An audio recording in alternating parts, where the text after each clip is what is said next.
right now. But help us to have in mind our future and the direction we want to go, we need to be as a people. What will keep us strong in the future? I pray that you help us to be strong, to be independent, but to work together. And we know, Lord, there's times we're going to fail, times we're going to be weak. Forgive us. Help us not to do those things again. In this time of holiday season, we have in mind all of those who are not here, and those who will be traveling in the near future, and keep folks safe. And for those who can't come home, those who are in the military or whatever their circumstance, be with them and let them know and feel their connection to us. Thank you for our families. Thank you for this council, these wise people and good people. And even though we may not always agree on everything, we can always agree that we know we're all good people who are doing our best at what we're trying to do.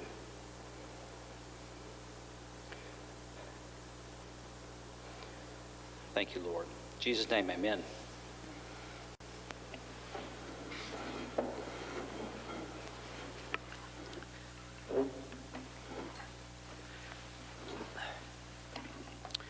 Thank you, Dr. Evans, and good afternoon, everyone. I want to welcome all of our tribal members to today's forum. And the purpose of today's forum is to continue our education process here in the Pawnee Nation as far as informing and educating our tribal members about this proposed Pawnee Nation Declaration on the Rights of Indigenous Peoples Act, and also to answer any questions, any concerns of tribal members. And what we'll do in today's forum, as far as our format and the way that we'll proceed today, is that we will show the panel film on the Pawnee Nation panel that was presented on November 10 at the intertribal gathering, intertribal workshop that was held on the UN Declaration. That panel talks about the proposed legislation and also answers a number of concerns that were raised early on in the process. And once we get this panel presentation played for everyone's edification, a lot of people weren't present for that, we will then open the session to tribal members, questions and answers and dialogue, comments, concerns, and we're looking here for some constructive comments on the proposed law. And once we have that input from our tribal members, the Governing Documents Committee will take those comments into account and further work on the statute at the committee level, and put together another draft of the proposed legislation to present to the Business Council for its review. And what I wanted to do is to provide just a really brief background before we show the film. And also, I think before we show the film, Denise Miller is with us virtually. She's kind of time sensitive today, so we will give her a time to say her part. She's a member of the Governing Documents Committee as well. And that way she can do that and take off for her obligations that she has this afternoon. But basically, by way of just of a brief background, the United Nations General Assembly in the year 2707 enacted a United Nations Declaration on the Rights of Indigenous Peoples by the General Assembly. And that declaration was the work product of about 25 to 30 years in the United Nations, where indigenous peoples went to the UN, worked side by side with the member nations' ambassadors, and hammered out the provisions of this declarations. And so today, in the year 2021, 150 nations around the world have endorsed this UN declaration around the world. Here in Canada, last summer in June, on June 21, Canada's Parliament enacted a national law that endorsed the declaration. It called upon the minister there in Canada to develop a national plan to implement it in consultation with First Nations of Canada. And that was the first national law in North America to begin implementing and importing and embracing and implementing the declaration in North America. Here in the United States, the Obama administration also endorsed the declaration in the year 2010, but it stopped short of implementing it. And so today's challenge is to, in Indian country, is to coax the Biden administration to develop a national plan to begin implementing it, to develop that national plan in consultation with our tribal nations here in the United States. And so that's kind of where we stand today. And I know that just last month, the National Congress of American Indians, at its annual convention, passed a resolution also calling upon the Biden administration to begin developing a national plan to implement the declaration into U.S. law and policy in consultation with tribal nations. And further, also in October, here in Oklahoma, the Intertribal Council for the 5 Civilized Tribes also enacted a resolution calling on the Biden administration to begin implementing this plan as well. Now, here in the Pawnee Nation, when I first was elected as president, it was one of my goals to see if the Pawnee tribe could begin passing a law that would also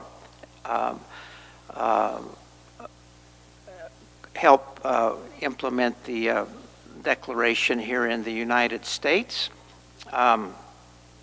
I have written a book on that subject, sort of a legal essay, looking at the need for it, analyzing the provisions of the declaration and comparing that with our existing federal Indian law to identify the shortfalls between our current legal rights here in the United States and these minimum standards that are in the declaration.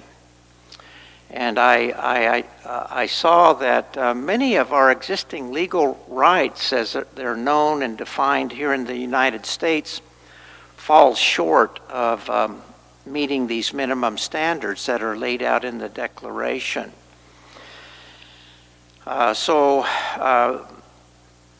known as a legal scholar for some time, and I think most of legal scholars will agree that we need to strengthen federal Indian law to make for stronger Native nations with stronger, more reliable legal rights.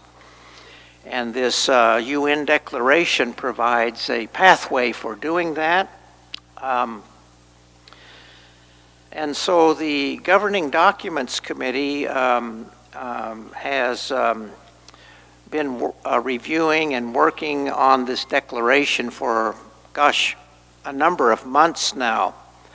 And my book on this subject, In the Light of Justice, The Rise of Human Rights in Native America, and the UN Declaration on the Rights of Indigenous Peoples, has been circulated to all of the members of the Business Council about a year ago.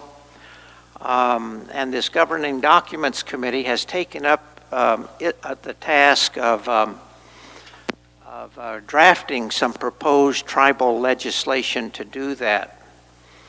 And the first version of this law that was put together by the Governing Documents Committee was presented to the Council back last summer. And at that time, there was a number of concerns that were made about it, a number of questions, or really basic questions about it were raised at that time.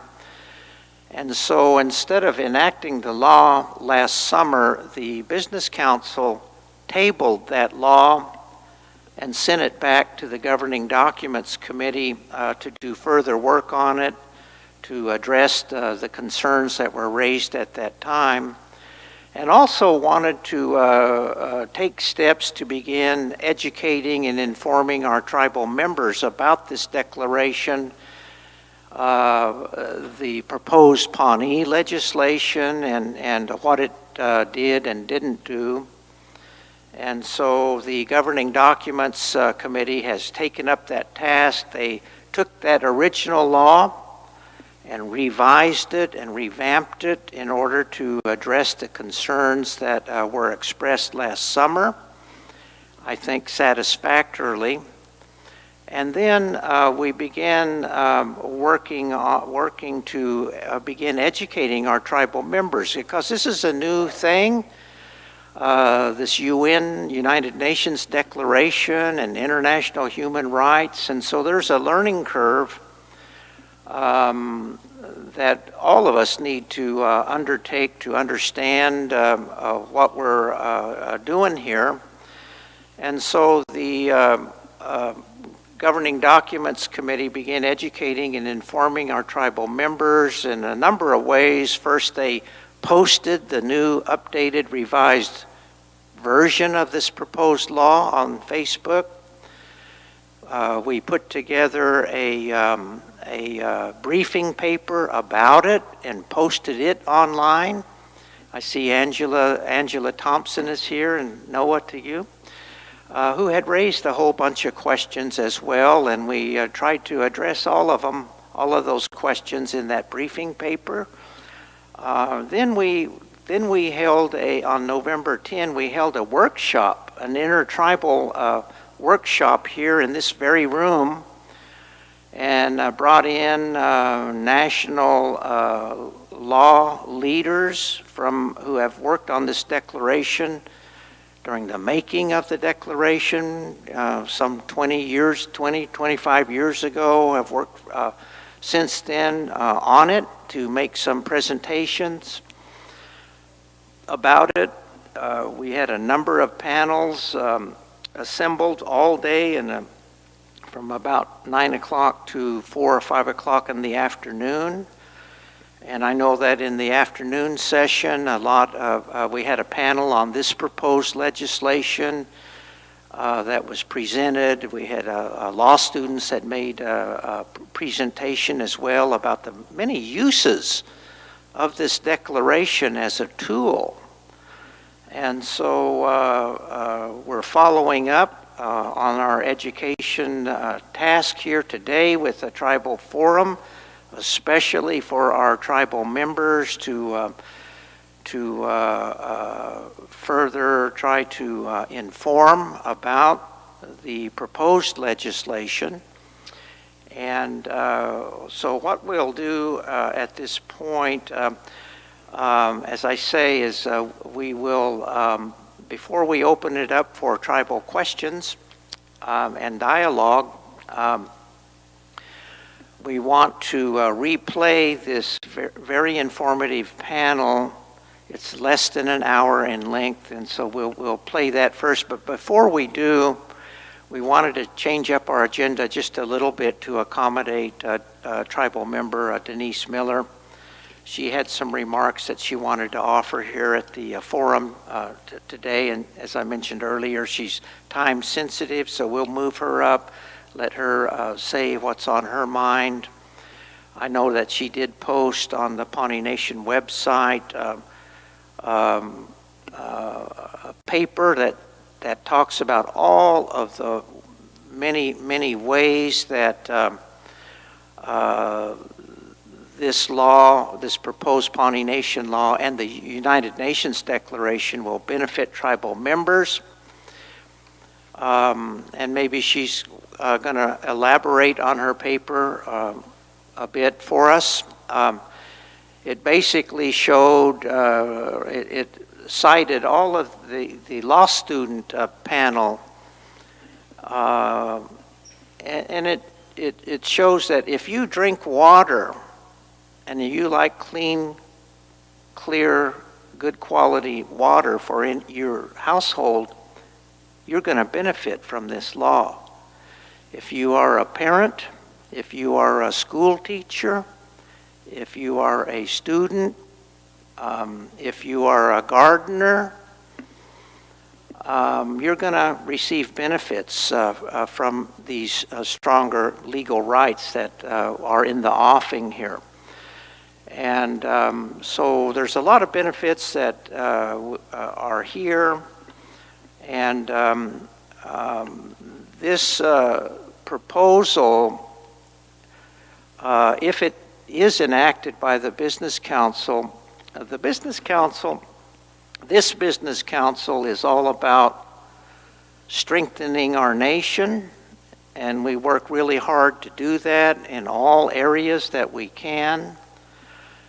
And I think that this is another area where we're trying to strengthen have a stronger nation and tribal members with stronger, more reliable legal rights that will help us protect our way of life and our tribal interest as we go forward, that we might leave our younger generations with a stronger set of legal rights and a stronger nation than we found it. And so that's I know that's a goal of the Business Council, and this act is part of a larger effort, I think, on the part of the Business Council to try to strengthen the legal framework for our self-government here and the legal rights of our nation, that we might be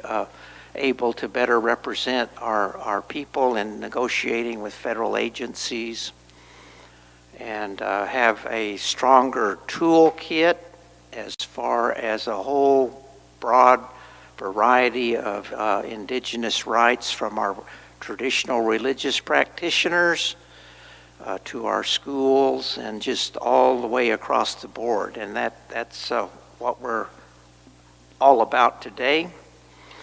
And so with that, I think it also I think provides an opportunity for our nation and our Pawnee people to take a proactive leadership role in working with other tribal nations to try to strengthen federal Indian law, which defines and all of our rights as Native people here in the United States. So this is kind of a complicated area, It involves legal rights, and so it's kind of a tough task, I think, to try to educate ourselves about it. But at the end of the day, I'm hoping that we can have a good dialogue today on it to flesh out the concerns that we do have, so that we might go forward in unity to strive towards a stronger nation, to promote the federal implementation of these standards into federal law and federal policy. And so with these introductory remarks, if Donna, or Denise, I'm sorry, I'm getting my D's mixed up. Denise, if you're here, we'll open it up to you, and then when Denise is, okay, Denise is here, so I'm going to turn the mic over to Denise. She's here virtually, and then once she's done, we will go to the panel presentation. Denise, the floor is yours. No, I'm Chupidixaka, Denise Miller. I'm Kitkahaki, and I'm a member of the Pawnee Nation Governing Documents Committee. I'm sorry I can't be there. I didn't realize my granddaughter's birthday is today, so overlook any background noise.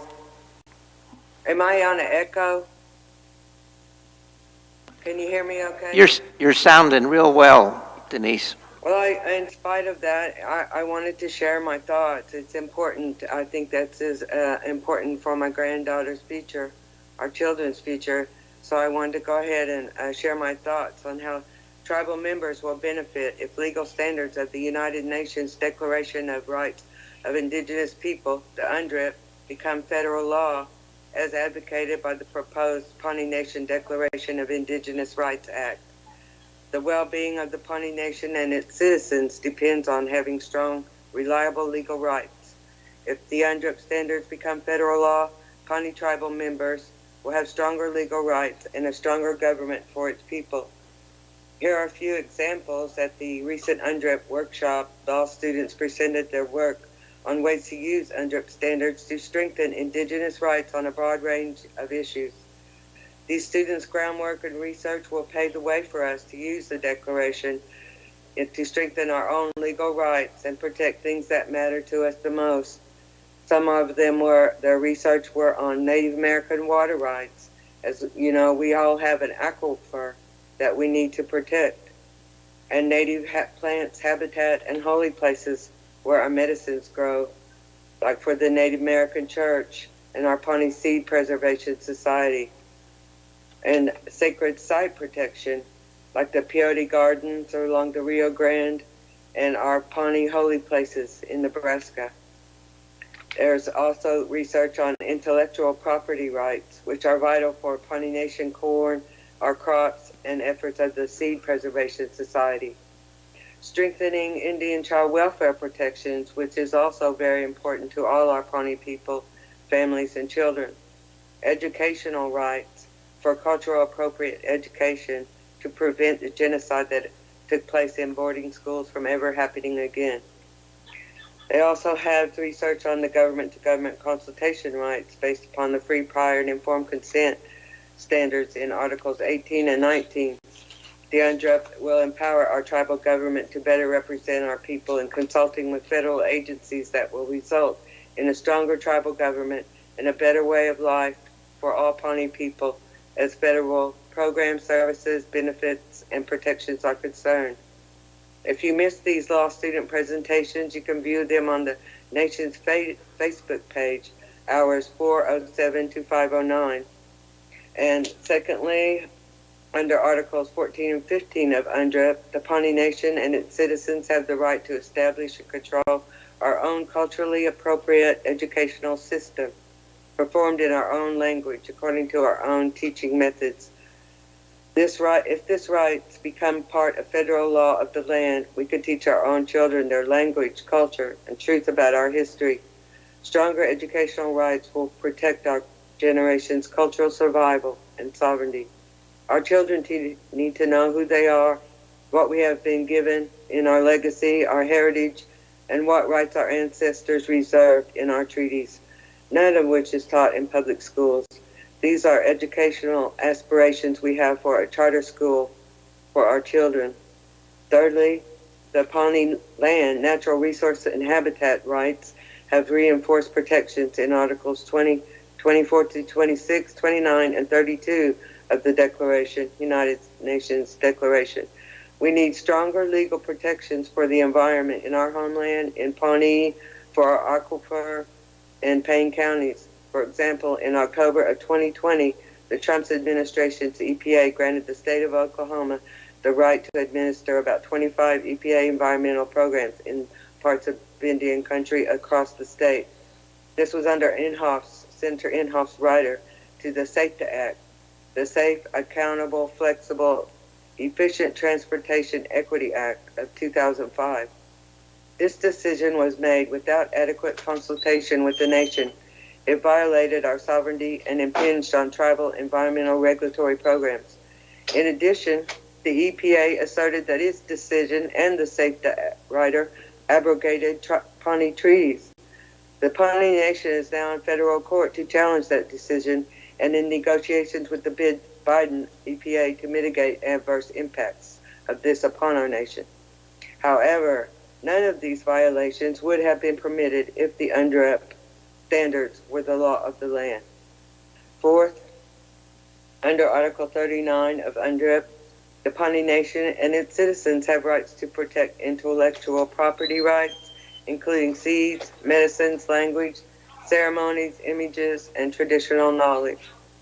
This provides tools for protecting our traditional agriculture, our seeds of our sacred foods, and the appropriation of our language, ceremonies, and images.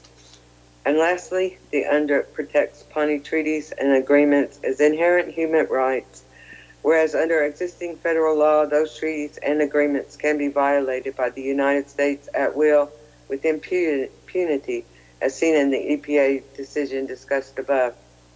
These are just a few examples that show how our people can benefit from stronger legal rights if the UNDRIP standards become federal law, as the Pawnee Nation Declaration of Indigenous Rights Act seeks to promote. And this would be a historical part of our tribe to stand up and claim these indigenous rights for history's sake, in front of God and the international community. This is just the tip of the iceberg for installing our laws and standing up for our indigenous rights, as well as all of those indigenous people against assimilation and colonization of the United States upon indigenous people in North America. I just thank you for your time and attention. God bless our Pawnee Nation. Thank you. Thank you, Denise. And also thank you for your service on the Governing Documents Committee. Again, I want to welcome all of our tribal members that are here in person, as well as those who are tuning in. And if I could ask at this time if we could run the panel presentation from the Intertribal Workshop on November 10. I see a hand up.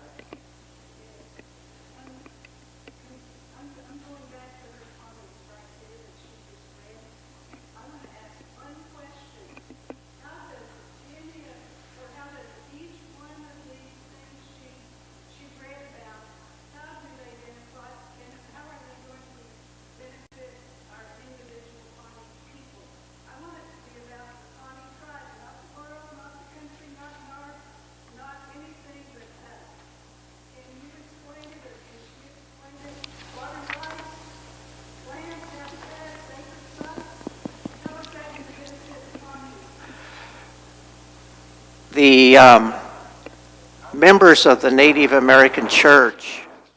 Oh, okay. Oh, I thought you. The Declaration establishes our rights it lays the groundwork. It's like a wave of a groundwork that the United States, everyone should honor and respect all indigenous peoples' human basic rights as collective societies, individual and collective societies. From that, we have the right to make a law to protect our intellectual property for the Pawnee corn, the seeds.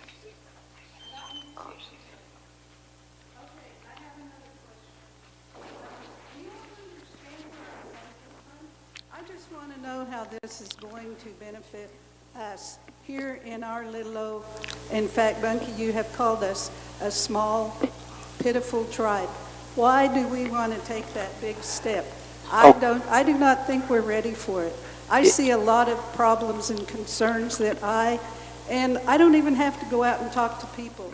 They come to me. I have a lot I'm carrying, and I want more answers than what she just read. I made some comments on the Facebook page. Thank you for. I'm not a speaker. Thank you, Leanna. And let me take a stab at it. For example, the Declaration, the articles in the Declaration protect religious freedom, and they protect sacred sites. Let me finish here. I'm trying to answer your question, okay? Article 11 and 12. Where is that Article 11 and 12? I want to see it. I have asked around. Okay, it's in your pack. Okay, Leanna, it's in your packet. Okay, what page? Turn to the UN Declaration. What page is that, please? I don't know what page it is. 18? 18. Okay, turn to Article 11 and 12. Okay. I don't know if you've read this before, but it's been available for quite some time. But Articles 11 and 12 protect religious freedom, and they protect sacred sites. Is this for Pawnee, or will this? If you'll let me finish, if you will let me finish, please. Okay. Okay. Now, if the United States were to implement articles, excuse me, if you could let me finish. I can't respond to you if I'm interrupted here. Well, please don't use the word if. I want to know when. When the Biden administration develops a national plan for implementing Articles 11 and 12, then our members of the Native American Church, Pawnee members, the Pawnee chapter, will be able to go down to Mexico and harvest peyote, and the peyote gardens, which only grow along the Rio Grande, they're currently being overrun by, the habitat is being destroyed down there. And it's harder and harder, there's less and less habitat for that peyote plant to grow. This law would protect those sacred sites, their integrity, and allow the Native American Church to continue using its sacrament. In addition, for those Pawnees and we have many members that go up to Nebraska to harvest, to pick cedar and sweetgrass, from some of the Pawnee sacred sites in Nebraska. Those sites will also be protected under this act. So whether that law will be implemented by the United States by an act of Congress or through litigation, we will have stronger tools available to protect the viability of the Native American Church. All of us in this room have benefited from prayers that have been offered in the Native American Church. That's just one example. The other example is you're a school teacher, Leanna, and you're a teacher. and all of us have kids and grandkids in school. This statute also, if you look at articles, let's see, where are they here? Article 14 and 15 in this declaration says that indigenous peoples have the right to operate their own school systems in our own language. And should that be implemented into federal law and policy, that's going to strengthen our education rights. And I know, for example, in the Pawnee Public School, in the case of New Rider versus Board of Education, we had to litigate to have the right to wear long hair in the Pawnee Public Schools, and we lost that case. The 10th Circuit ruled, this was a early 1970s case, ruled against the Pawnee Nation. It said our school kids have no First Amendment right to wear their long traditional hairstyles in school. Now these two articles, the religion articles here, would as well as the education rights, would allow us to have our freely exercise our culture while our students are in school. They would empower the nation to have education programs and have more funding available. So the other aspect is clean water. All of us in this room, Pawnee people, we all have to drink water. President Echohawk, I would really like to hear from the council members. You support this. You have been behind this. Since 2014, you presented this to the TDC and the council joint meeting at Ponca City at the Osage Hotel. And so all through everything, all I have heard is you. I do not know where the council members stand. I want you to know, Dr. Evans, I know the very first time it was presented in August, you said this is good for the tribe. Why? What's it going to do? Are we going to keep all our federal government money? Can you promise that to me? Can you promise that the transportation department that has gotten so, please don't smirk, Bunky. Transportation department has gotten so strong with the federal government with that transportation program. Can you assure me, can you promise me that that will not be dropped, any of the federal government money?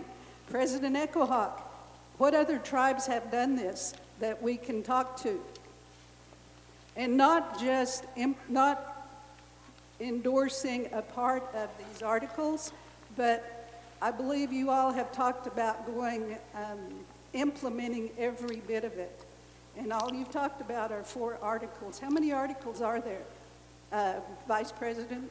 How many articles are there in this? Or Donna, Councilwoman here, how many articles are in this thing that you're presenting to us? 46. 46 articles, Leanna. What? 46. And what do they all cover? Just basically what he said, culture, land, education. Gives us the right to do all of I that. asked Councilwoman here. Oh, go ahead.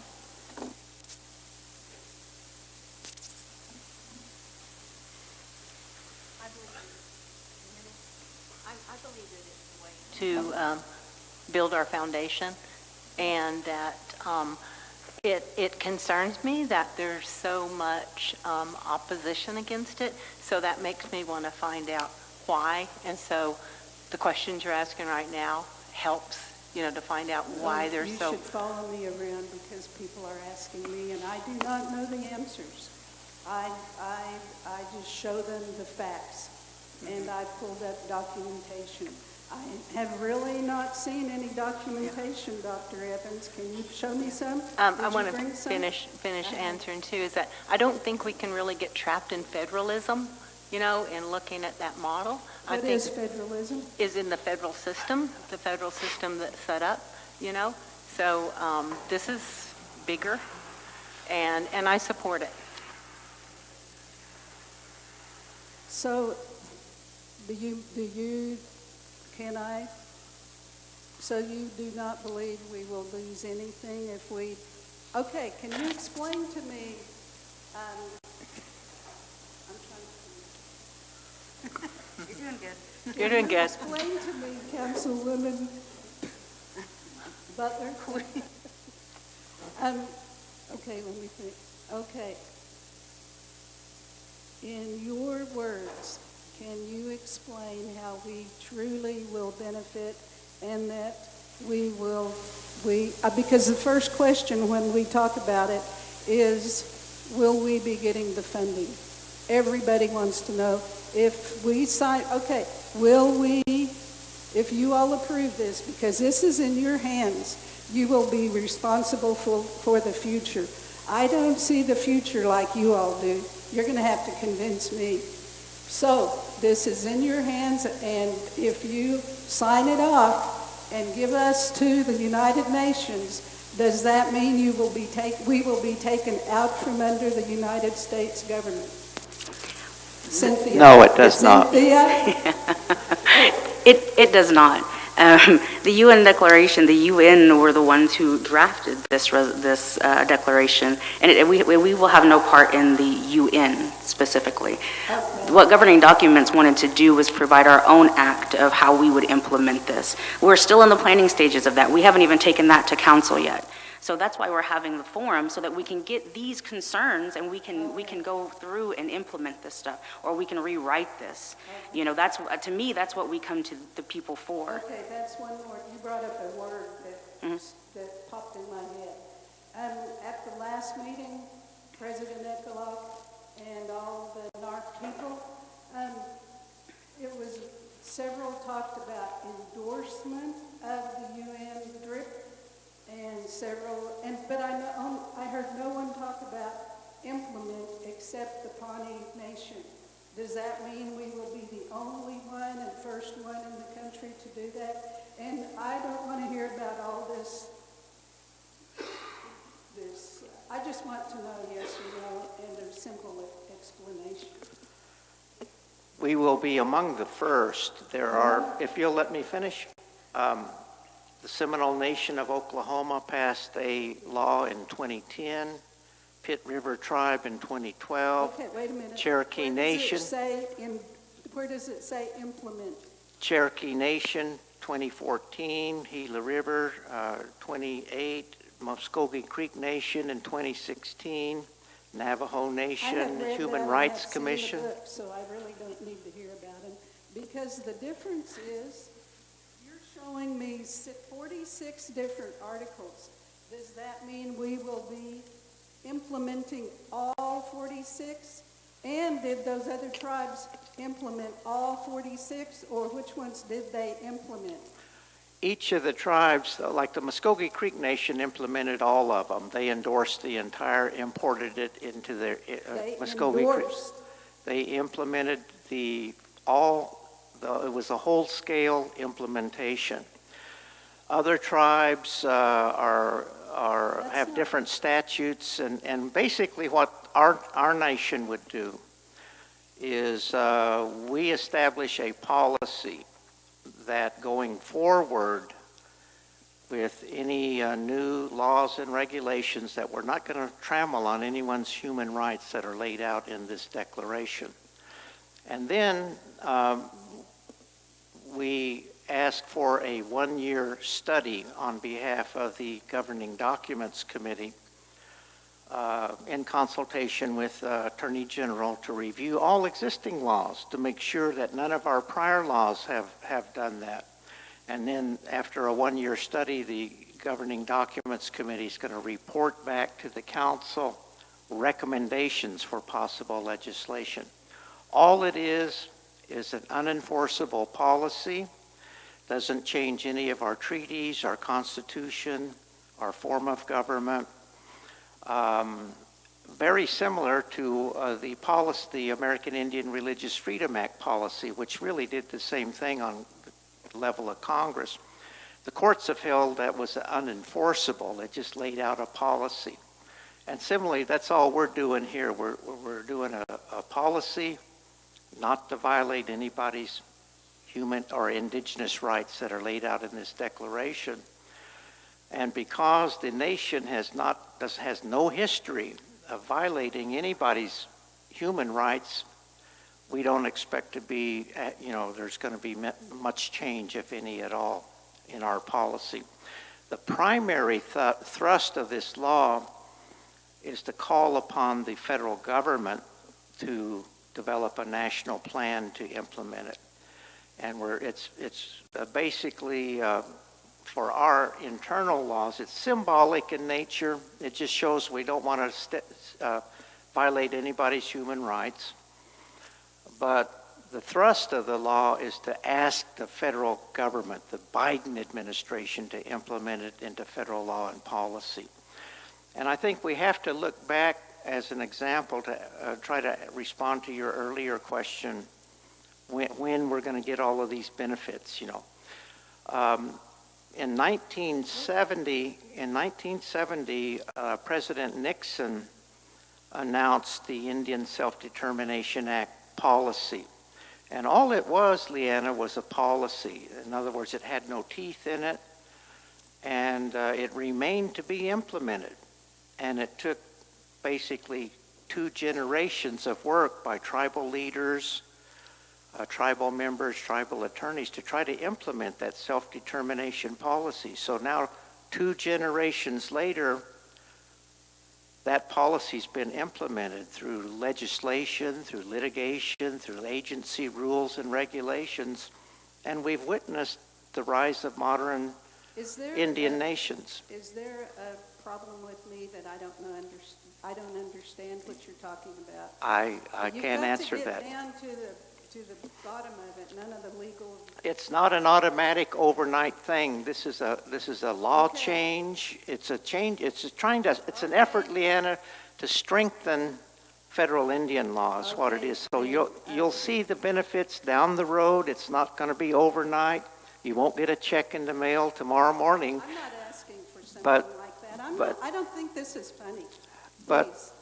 Well, I'm trying to answer your question. You're asking Dr. Evans when are the federal monies going to come in, and I'm trying to answer. I said, when are they going to be who says see, I don't even know, the government, the federal legislation decides to just say, well, they aren't a part of the United States. They belong to they're a member of the United Nations. We don't need to give them money. Dr. Evans? Yeah, that actually has nothing to do with it. We're not like joining sorry. Well, that's what we're not joining the United Nations, though I think anybody who lives on this planet, in a sense, is connected to the United Nations. But we're not joining. We have no commitment to the United Nations with this. Why is the United Nations the first 2 words of that act? Well, it's because they came up with this platform. Okay. And that's the idea. The idea is to have an overview of how indigenous peoples should be treated as an ongoing, forever thing throughout the world. And I guess I would kind of look at it like here in Oklahoma. So we had, ecologic kind of stuff. We should be, especially on tribal land, covered by the EPA and all that. They should be looking out for our ecologic, what's going on here, right? So not something that, because of that being from a federal place, it's not going to be controlled by local whims, all right? Because that's kind of the way our treaties are set, and the way I imagined we had our control over our land. But somehow, that federal control was just given away and basically a whim to our state, and EPA doesn't have a role anymore here, at least on tribal land. That's the same state that is looking out so much for our benefit that they, well, you know, you think about all of the earthquakes a few years ago. Why were those happening? It's because other states all around us were sending waste for us to do injection wells in Oklahoma because we have the weakest government. You know, we're willing to take it. And we're going to have those people have control over our ecologic well-being. Those people as in the United Nations? No, as in the state of Oklahoma. That's why I'm No, asking. I'm saying the state Is of Oklahoma. NARC going to be involved? Are they going to be taking care of this? Right. So, the way I look at You know this, what, Dr. Edwards? the way I look, I'm sorry. oh, it's okay, it really is. And I don't know, I'm kind of simple on the legal side of things, so I'm not going to, and I may be saying something that isn't quite perfect on a legal sense, but the way I really look at this is not a little bit for right now, but a whole lot for generations in the future. Because right now, our United States, you know, I mean, I love the United States. I love our system. I love the experiment that it is, the democracy. I believe in it. But I also know things change. You know, you look at the Roman Empire. It started off as a democracy. People got scared. They got worried. And they went and they wanted emperors. And they took away rights from indigenous peoples, the places they were, where they'd been a place that was great for the indigenous people around them. And instead they switched and completely changed what they did. You know, look in the Bible. You know, the Jewish people, the Israelites, you know, they had it good, right? They were doing great. And at some point they're like, everybody else has a king, we got to have a king, right? And we know kind of what happened there. So And it ended up not so good. But the point would be is governments change over time. Okay, so in the process with the Pawnee Nation they are asking us to, in implementing this, they're wanting to change our entire legal structure to align with the United Nations Declaration. Is that right? And what I see is it makes a quasi-constitutional status because it will become the standard for the Pawnee Nation laws. And so that would be our change. Everything is changed to a different, where I guess it looks like things are going around the Constitution through the United Nations Act. Vice President Canuho, can you help me with this question and also let me know where you stand on this? Sure, I can do that. First off, I do want to apologize to our tribal members for coming in late today. I was in Okmulgee this morning at 10 a.m. At an executive board meeting down there. But honestly, where I stand on this is if this was to be voted on today for the council, it wouldn't have a full support because I don't support it. And that's not news to the council. I let the council know that pretty much at the get-go. And the reason why I haven't spoken on this publicly was because as we discussed this as a council internally about this UNDRIP and trying to do the endorsement, pass it as an act and everything else, one of the red flags that came up was our tribal members this hasn't even been brought to the tribal members.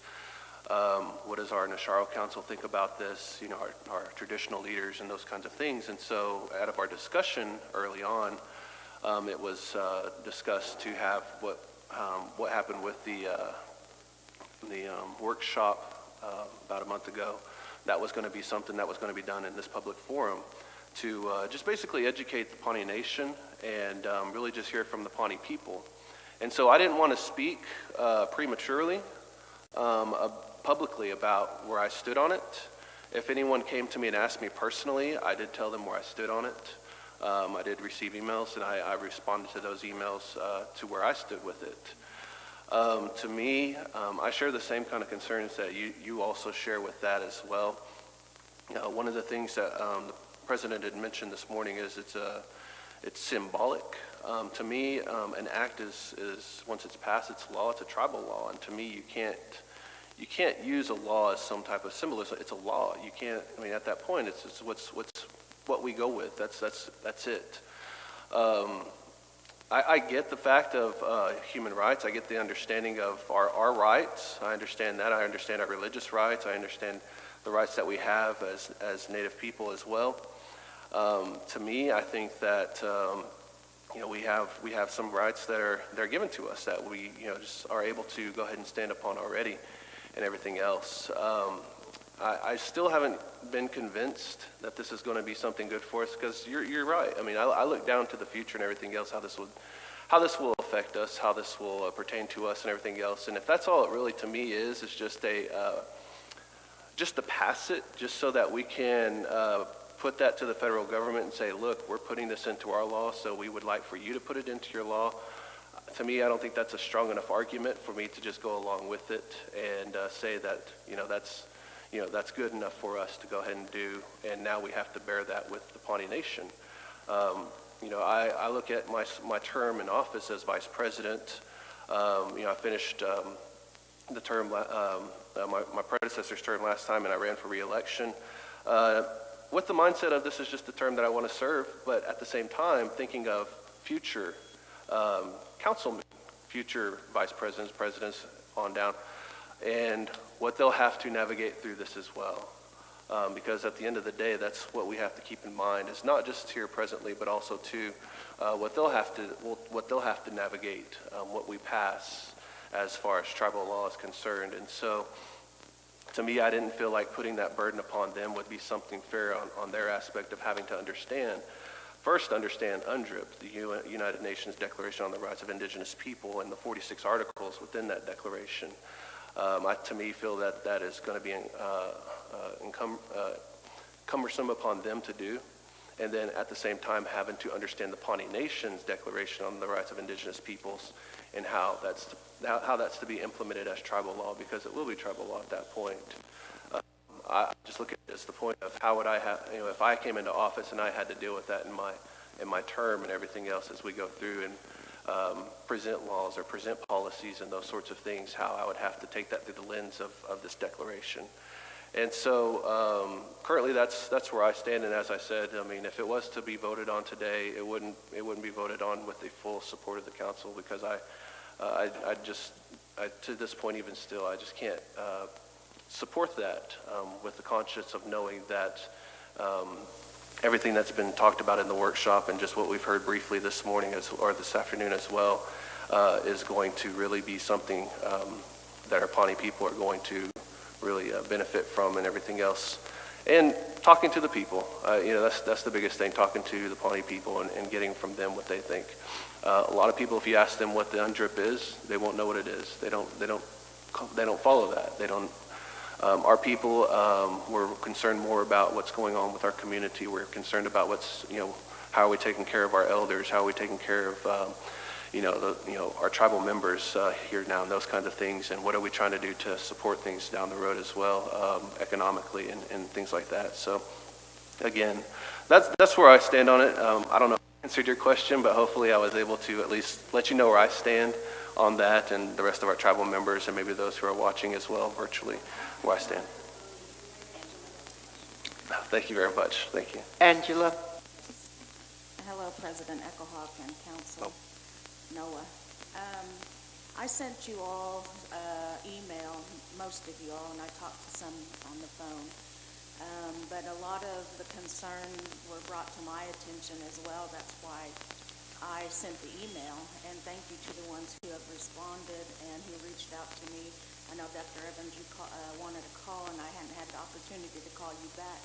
Vice President responded immediately, and President Echohawk. I did talk to Carol on the phone. I'm still waiting on a few others, but that's why I'm here today. And but I know you all are busy as well as we are busy too. So I think my comments and concerns come from the understanding that this is an initiative brought on by our council, and we were not informed about it. We weren't, this forum should have happened months ago, in my opinion. Because if we're going to get the buy-in from the people, and this is going to be, and I am glad the United Nations took this stand back in 2008. It's good, but it has no teeth, as it was stated. And as Bunky stated earlier, is that the Self-Governance Initiative it was a tribal-led initiative. The tribal leaders got behind it, lobbied Congress, and made it happen. They worked on it until it happened. It took almost 30 years, but look at all the tribes that are flourishing by it, and we're stepping into that round soon. Next week, I hope, we'll get a signed agreement. But I think the concerns of the people, Council, is that we have not been told the process. I think that's what's missing, is all this concerns and all this talk is we don't know what the process is, or some of us may not know what the process is. I think the stance of the council is by putting this forward is to make a statement to the federal government and saying that we support this and we want you to support this.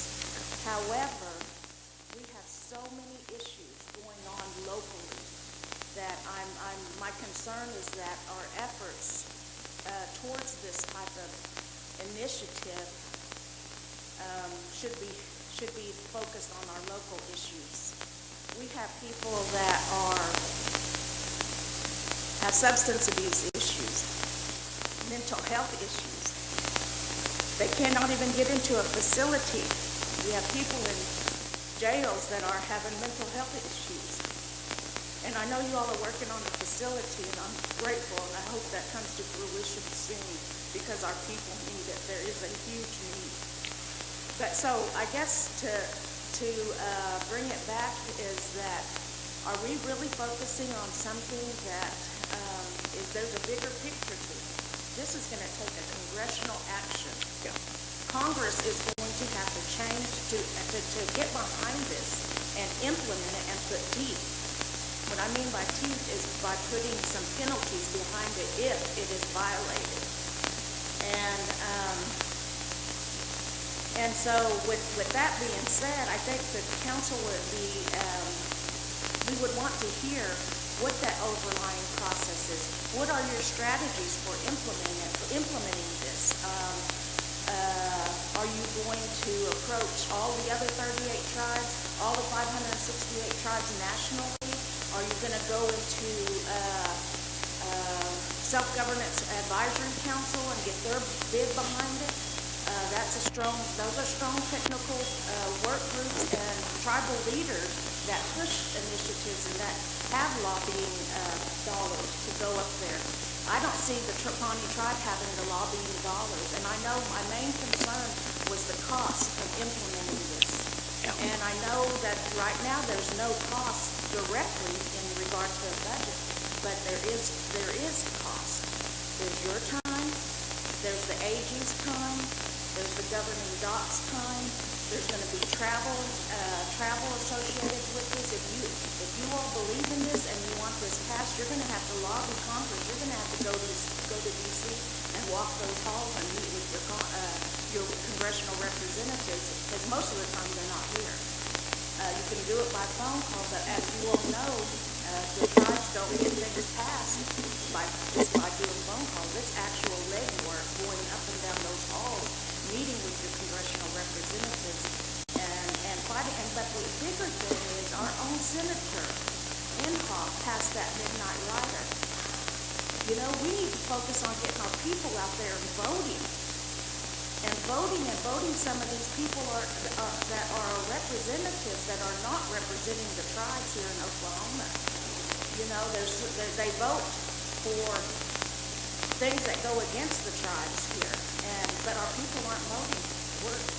You know, you can see it in all the elections, how many people, you know, the way they vote. I'm not going to go into the political piece of that. But my main thing is that I think the people just want to know the process. What's your all strategy? What's the cost really associated behind this? And is this really what we need to be focusing our efforts on? I believe that it's a good cause, don't get me wrong, but I see so much more need here on the local level than taking this on, because for this to happen, you're going to have to spend a lot of time on that, a lot of time, a lot of travel dollars, a lot of meeting with your congressional representatives, staff's time. So I'm just trying to understand that. I'm not saying I'm for it. I'm not saying I'm against it. I do say that I do believe when the United Nations passed that, it was a good thing because it did offer those rights in regard to protecting the rights of indigenous people and what we were talking about, the water, the sacred sites, the holy sites. I mean, there's court cases, you know, where people are going in states, dealing with the states, you know, and we are a sovereign government. We are a sovereign government. You know, we shouldn't have to. We should be able to go from government to government, Pawnee Nation to the President of the United States, and not to the state of Oklahoma. We've got to fight for that right, because otherwise they're going to infringe, because they're looking out for their state. They're not looking out for our people. So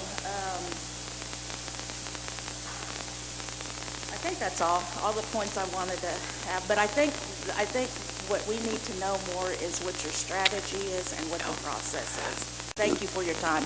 Well, thank you for that constructive remarks and your question, Angela. Let me take a brief stab at trying to answer.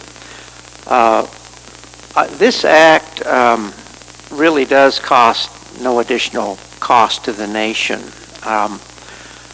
As I say, the operative sections of the act are on the last page, and it just calls for a policy going forward, and then it calls for a one-year study to look at our existing acts and come up with a report and recommendations back to the Business Council.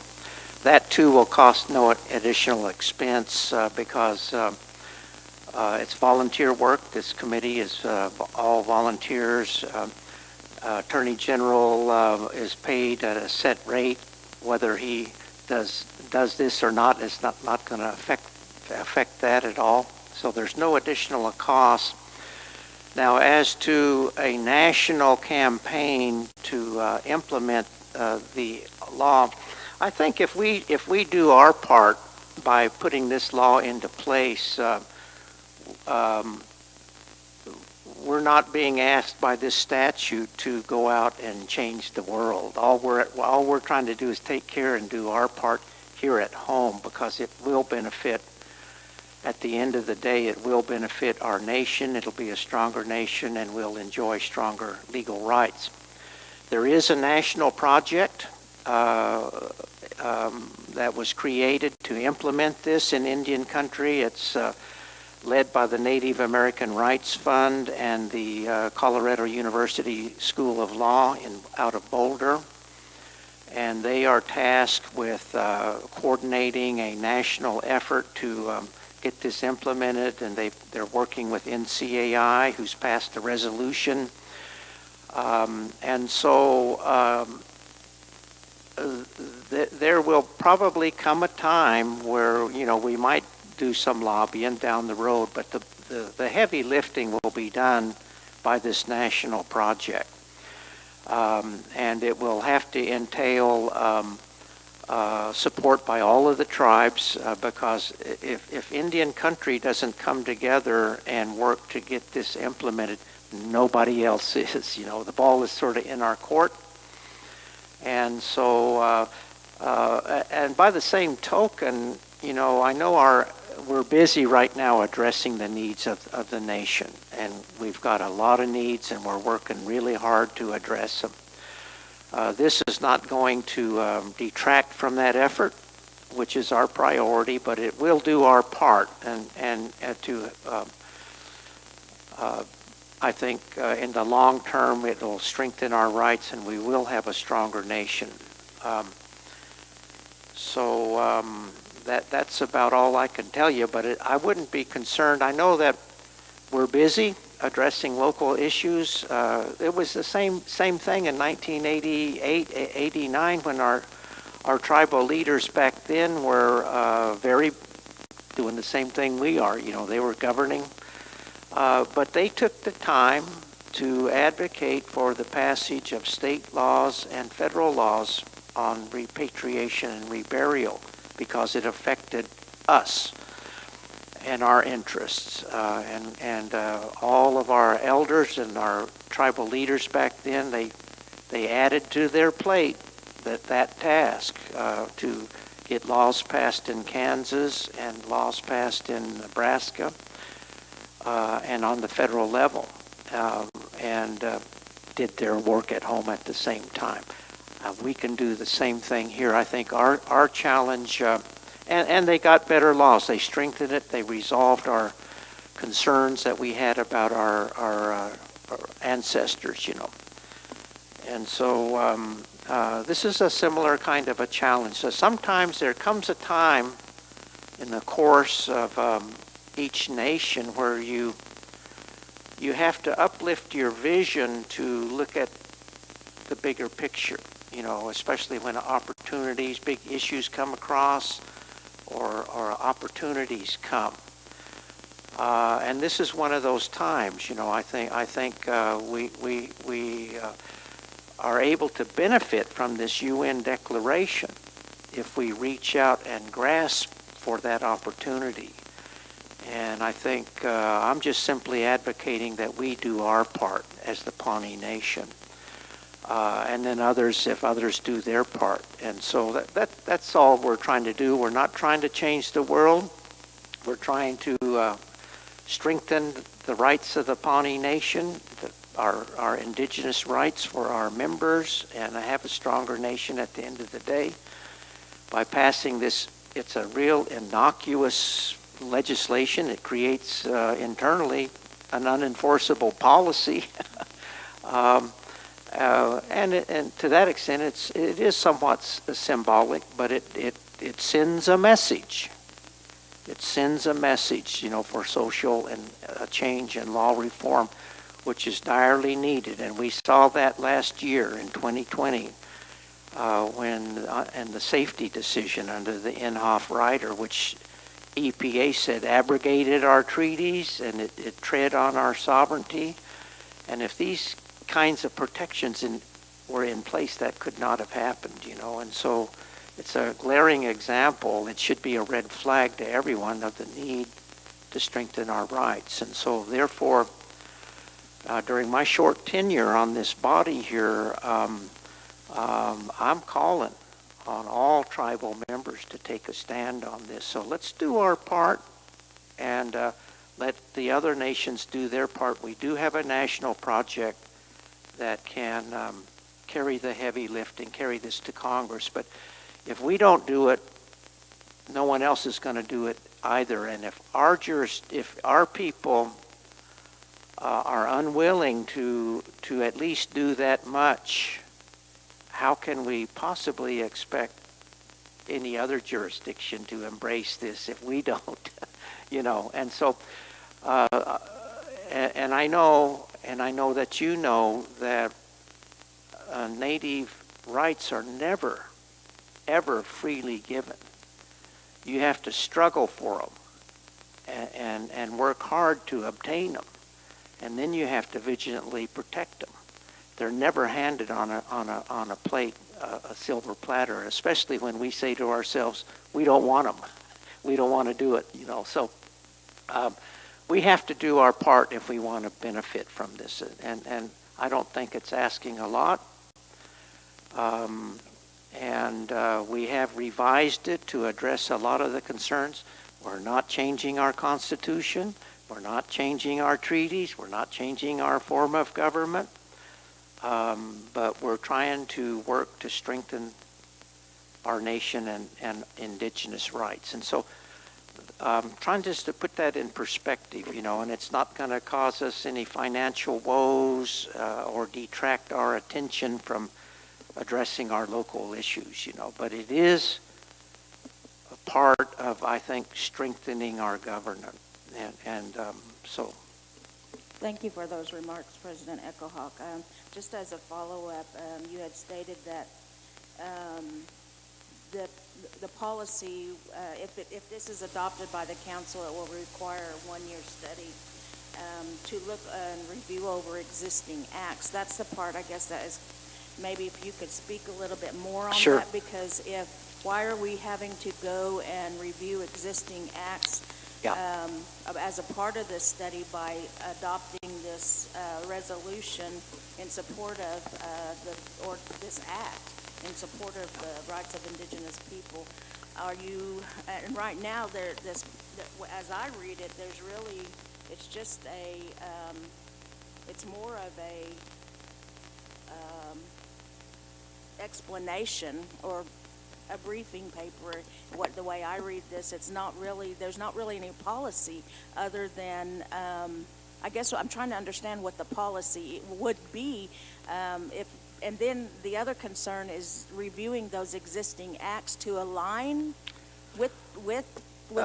Well, 'Cause I'm not seeing it in that. yeah, act. well, on the last page of the act, under Section 7 is the operative provisions. There's 4 things there.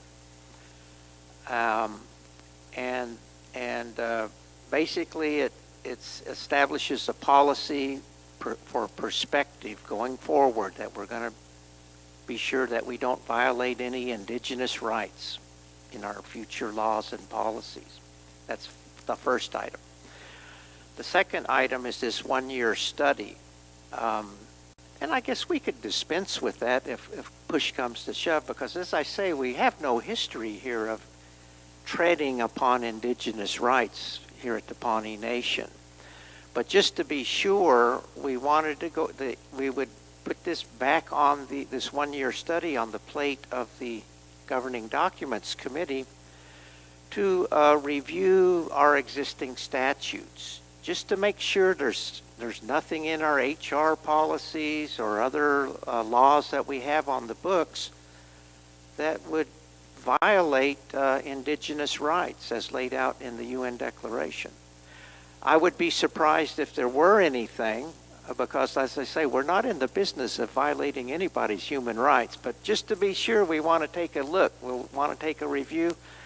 And more likely than not, a year from now, the Governing Documents Committee would report back to the Business Council and say, gee, we've looked at our laws and policies, we've consulted with the Attorney General, and we got nada.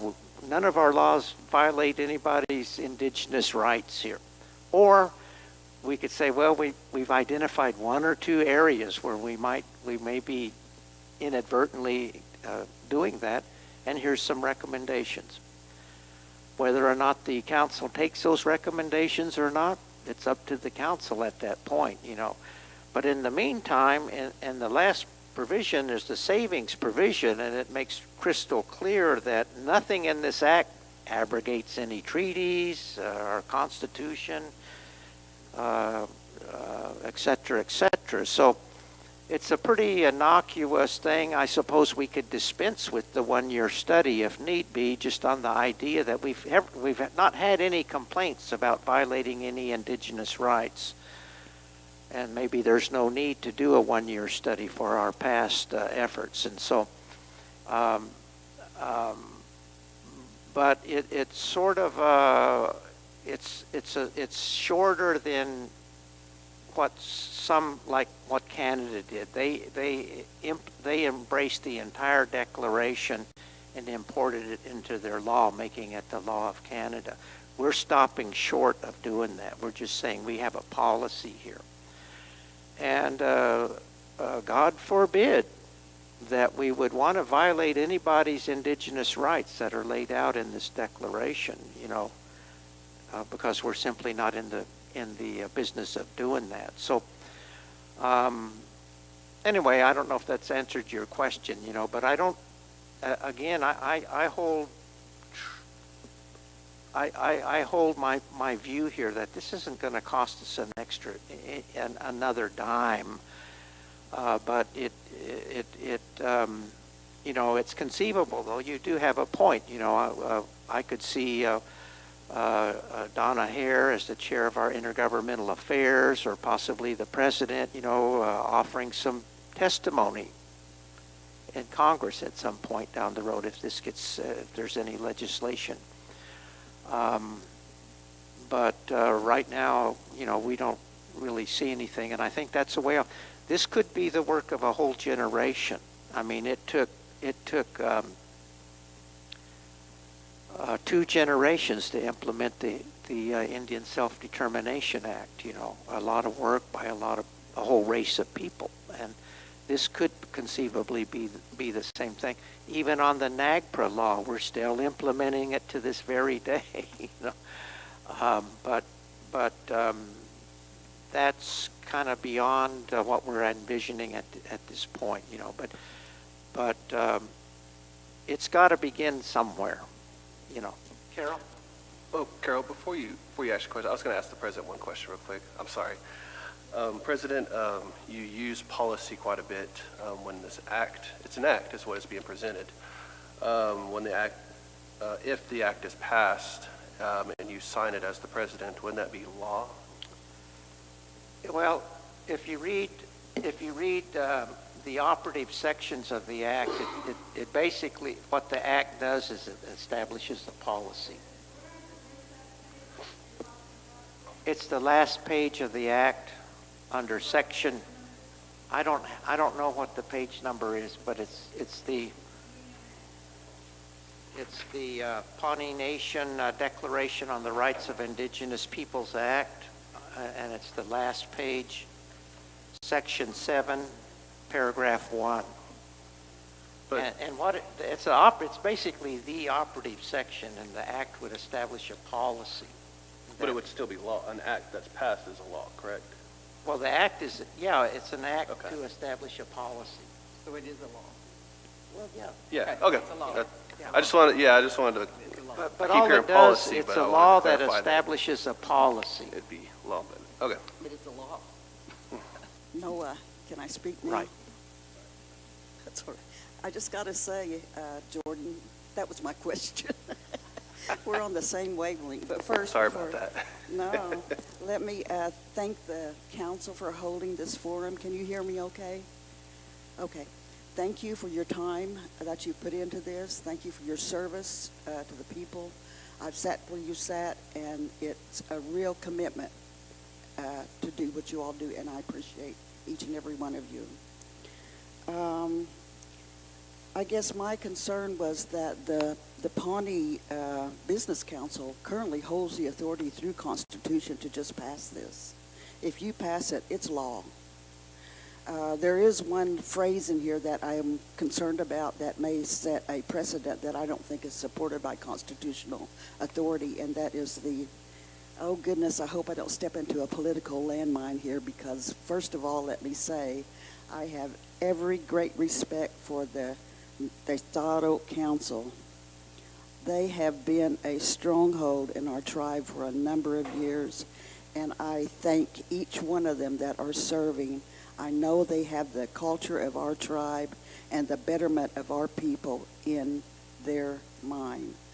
So this remark is in no way to undermine this Estado Council. Let me say that.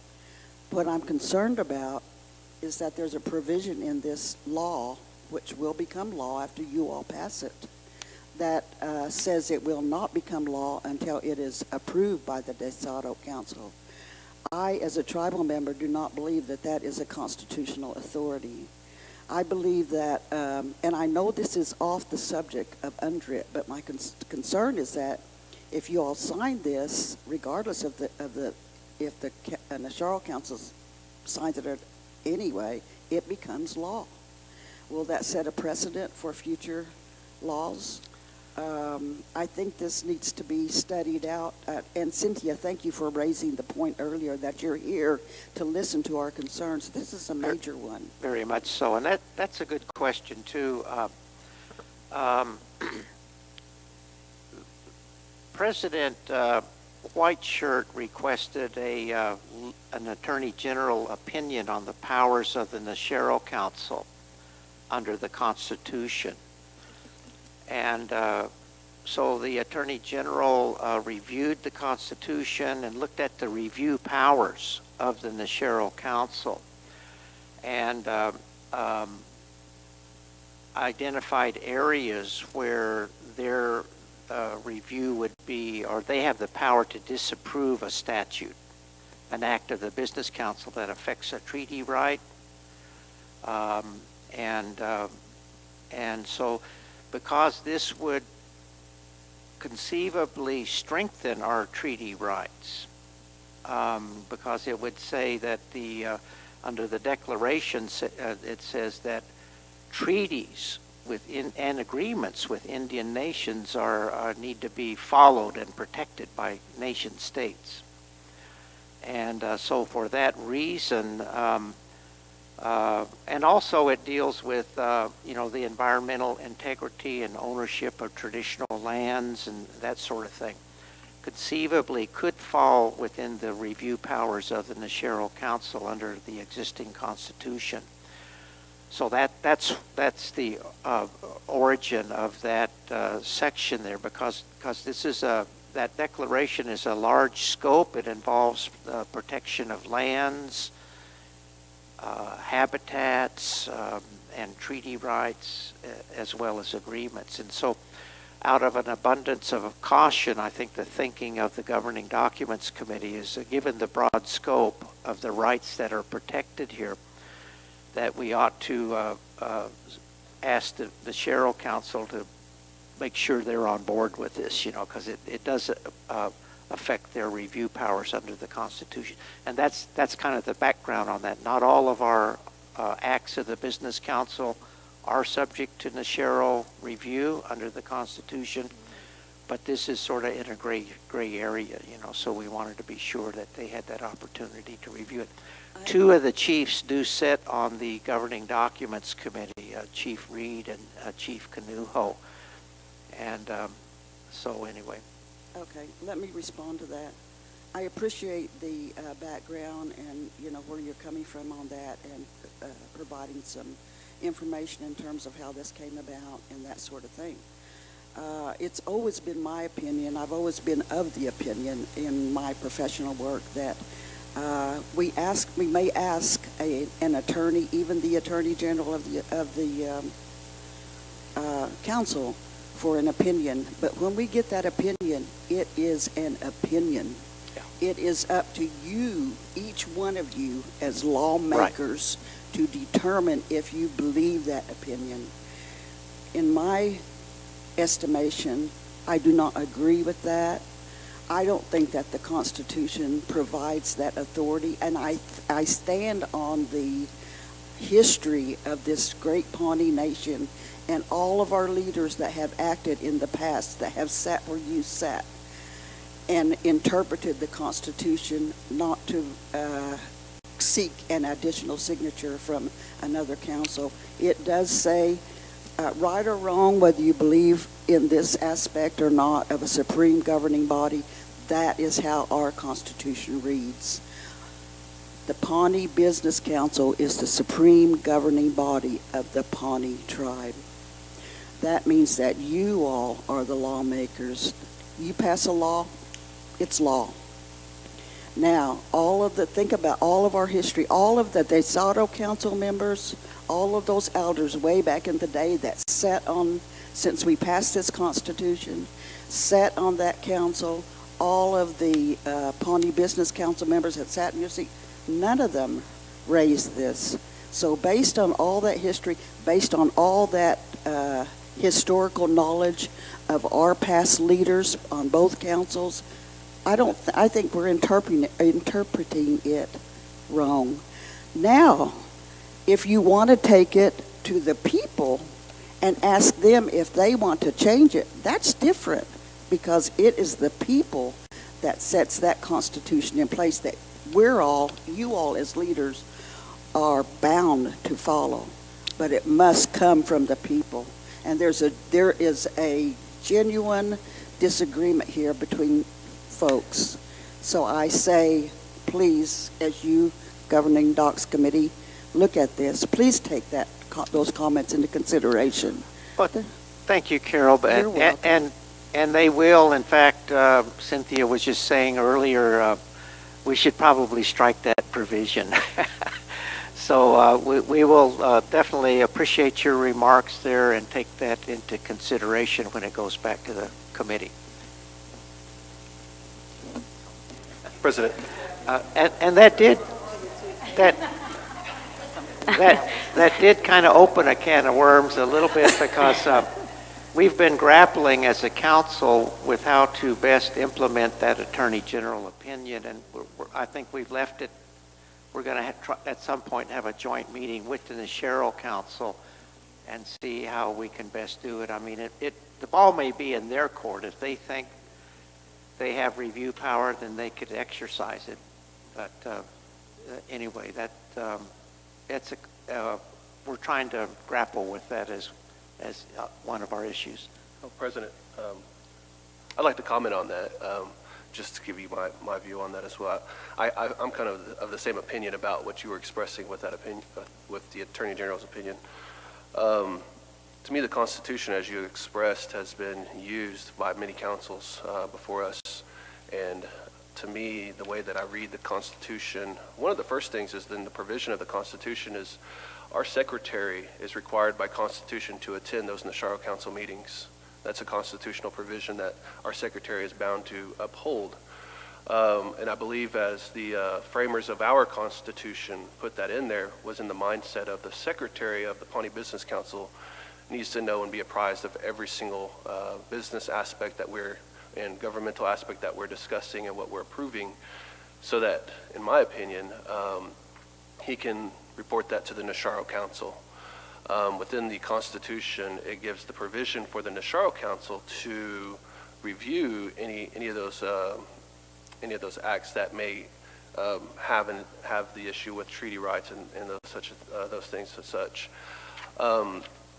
To me, I believe that to me is sufficient. In my opinion, that's my view of that. It's worked up until this point. It seemed to be very sufficient to be able to do so. With that, and the way that I read the Constitution is that any act by the supreme governing body, the Pawnee Business Council, is actually enacted unless that review comes back and they choose to go against that. And at that point, you can go into the Constitution and see the provisions that could be made where that's not going to be allowed. So all that to say is that I think that our Constitution is strong in that sense, as long as we have, that we continue to abide by that. The Secretary reports, she, whoever the Secretary serves at that time, they are responsible to attend those meetings, and I believe that they're also responsible to address the Council, the Nasharo Council, with what's going on, and at that time, the Nasharo Council can take that matter up in their meetings to be able to discuss and see, okay, this is something we need to address, and we'll bring that to their attention. So that's just where I fall on it. I see where you're coming from that as well.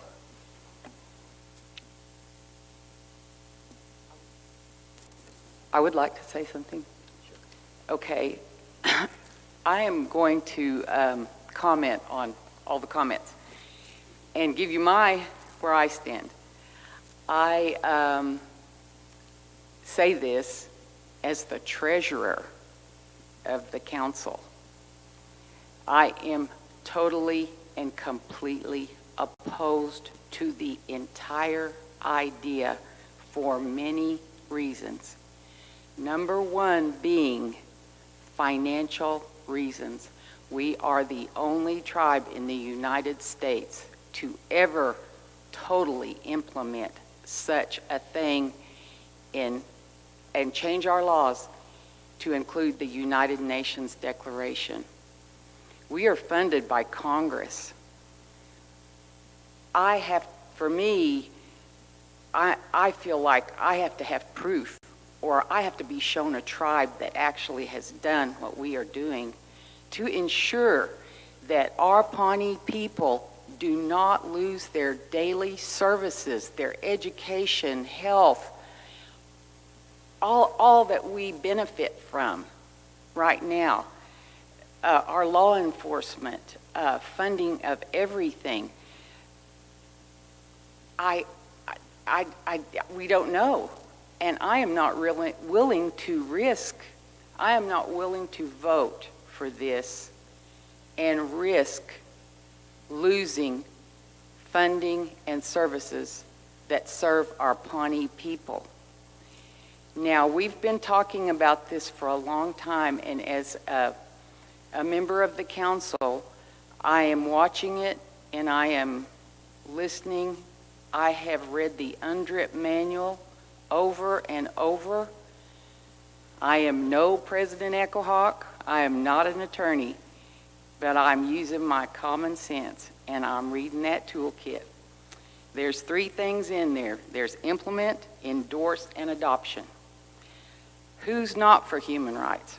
I'm the biggest supporter there is of human rights, and I will gladly endorse anything, but I am not willing to implement, to change our government. President Echohawk, you say we are not changing our government. If we are changing our laws, we are changing our government. As we have gone along, we have the AG who is working with governing documents. We are producing and voting in legal documents. Everything now that the PBC votes on is a statute. It's a law. We are currently now voting into law, preparing to implement and to adopt completely the United Nations Declaration and all of its 46 articles. The UN Declaration is non-binding. The United States government will not adopt it. It is legally non-binding. I do understand this much, and I'm not an attorney. We're going to completely and totally implement it and adopt it. It will be legally binding on the Pawnee people. Those 48 articles will be our law. They will be our law that our Pawnee people have to abide by. It's our law. We will have voted it in. That, and I'm going to go to the question about the Nasharo chiefs, and I want to say the same thing here. And I hope no one takes offense, because I highly respect the institution of the Nasharo Council. My grandfather was the head chief of the Nasharos back in the day in the early 1900s, and he was one of the Nasharos that helped create the Pawnee Business Council because our chiefs couldn't speak English, and they needed a Pawnee Business Council to do our business. That is how the Pawnee Business Council came to be. It was through the Nasharos, who were our leaders. Okay, this is what I'm seeing, and I'm no lawyer. I'm using my reading of the UNDRIP as I'm understanding it, and I'm listening to all of these committee meetings that we're having, because currently our committees make decisions and they bring them to the council. So I'm listening really, really close. All right, we're going to adopt and implement this United Nations Declaration as our law. We went back to August. We actually have a person hired that was working on codifying them, so we are preparing the laws for this implementation and adoption. We're already voting them in. We have already voted in laws. Recently, it was a Declaration of Respect. I mean, we're doing it right now. We've already been doing it. So once this forum is over, which, by the way, I must say that I think that this is so crucial, so big, and so changing for our government, because no other tribe in the United States has done it. We will be the first, and by being the first, attorneys will be able to use us as an example, and they can go into a courtroom and take our case into the courtroom. I'm not willing to risk losing our money for the sake of an attorney being able to go into a courtroom. That's my opinion, my personal opinion, because I am in charge of overseeing the funding and the services to the people. Now I'm going to go back to the Nasharo Council. The 46 articles contain within them a lot of the articles pertain to treaties and following treaties by law. You've got to follow those treaties. You've got to do what they say. The minute we pass this law, it's going to automatically bring the chiefs' powers up to a different level. It is going to diminish and take away the supreme governing authority of the Pawnee Business Council. That's what it is going to do. It is law. It will be left up to interpretation. The Attorney General Act is tied closely to this United Nations Declaration Act. Someone is going to have to interpret these laws. It's going to have to be an attorney. That's all there is to it. We're not guaranteed of having a council full of attorneys in the future. I'm looking down the line too. You know, we have highly educated council right now. There's no guarantee that we're going to have this kind of council in the future. I've already heard from my constituents here in town that it's already the talk on the street that the Nasharo chiefs are going to have greater authority or equal authority than the Pawnee Business Council.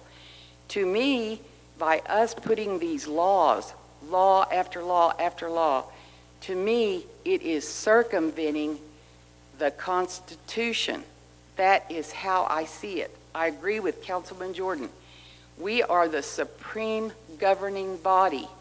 If we vote this into law, we're going to end up in court. And I disagree that it's not going to cost us a penny. It's going to cost us hundreds of thousands of dollars because somebody's going to file a lawsuit. There's no doubt about it. Someone's going to be filing a lawsuit. I will be saying, I told you so. You wait and see. This is not good for our Pawnee people. I do not see that it is good. That is my personal opinion. I swore to uphold the Constitution as it is, and it says that the Pawnee Business Council is the supreme governing body. What we are doing is going around it by putting all these laws in place. We are getting ready to pass the AG Act, which is going to give power and authority and an office to the AG. I do not agree with this at all. It nowhere in our Constitution does it give the AG the authority to do anything. And I'm going to use an example where this has already come up. And Carol and Angela, we were in our meeting, and you ladies have helped us so much with Leader, LLC. You needed a time-sensitive document. You had to turn that in so that we as the Pawnee tribe and the nation could enter into the compact of self-governance, taking us on into the future like other tribes. We would be getting more money than before, getting into this contract, which is what we're getting ready to do. You needed that resolution that day because it was to be turned in that week. I was the one who made the motion. We were going to get held up. It was time sensitive. And we were going to have to hold that resolution for 30 days as interpreted by our AG, that the Constitution said that the Nasheros had the authority to sign it, and we were going to have to wait 30 days to get that resolution. That is what we are going to be faced with. And it is not right. It should not have been put in there. But now the Attorney General is creating all resolutions. He has the authority now to create our resolutions. He's changed the format. We've talked about it in the council. We've been told that we're getting a standard format. So at that meeting, I did say, let's take the whereas out, removing the chief's vote over the PBC. If I had not made that motion, that compact would not have happened. That is an example for me, for myself, because I think that what you are doing is so important, and why I think our government is set up, that Constitution is set up a certain way. And I think, that there's a big white elephant in the room that nobody's talking about, and that is the voting powers of the PBC and the Nasharo Council, which I highly respect. And I am just always think about what my Uncle Earl and my dad, Thomas Chapman, used to say. You better be minding your business. You mind your business. I'm minding business. And I am not going to take the risk of the Pawnee tribe losing any money. We can say we're not going to lose it. We're not going to lose it. How do we know? No ever tribe has ever done this. I have to be shown a tribe that has done what we are doing and who has not lost their funding. We are funded totally by Congress. And it takes 66 senators to do what we are asking to do. And in our lifetime, I know certainly in my lifetime, it's not going to happen. So I am just not willing to risk the services and the needs of our daily needs of our Pawnee people. Just recently, the multi-purpose center was closed, and we had so many members who were upset about that, because that's where our funerals are held and our feasts and stuff. What's important to our Pawnee people is survival every day with our services that we as a council are charged with seeing that they keep going. And I just believe that the average Pawnee does not know what we're doing. I am the one who asked. It kind of got stopped because of me, because I asked that it go to a vote of the people as to whether we even wanted to do this. And it is not going to a vote of the people. It is being pre-decided. We're going to go ahead and vote on it. What concerns me is we're going to vote it in. We are getting ready to have a constitutional convention. Once it's voted in, I can see that it's going to go right on into the Constitutional Convention. No one's going to know anything about it, because your average person is not an attorney to be understanding all these legal documents we're passing. I believe that we have put the cart before the horse. Our government, our laws are owned by the Pawnee people. They're the Pawnee people's law. It's your government. I believe that it's so huge of an issue and so changing that the Pawnee people should have had a vote. And I do not agree also, and I'm going to say this too, because I really don't agree with it. We are going to do the Constitutional Convention by lottery. Lottery is going to only be a method and an instrument to select just a select group of people to work on revising our new Constitution, which is going to go to a referendum vote of the Pawnee people. I believe that the Pawnee people should have the right to vote on whether we should be doing this right now before it even gets into any kind of constitutional convention discussion.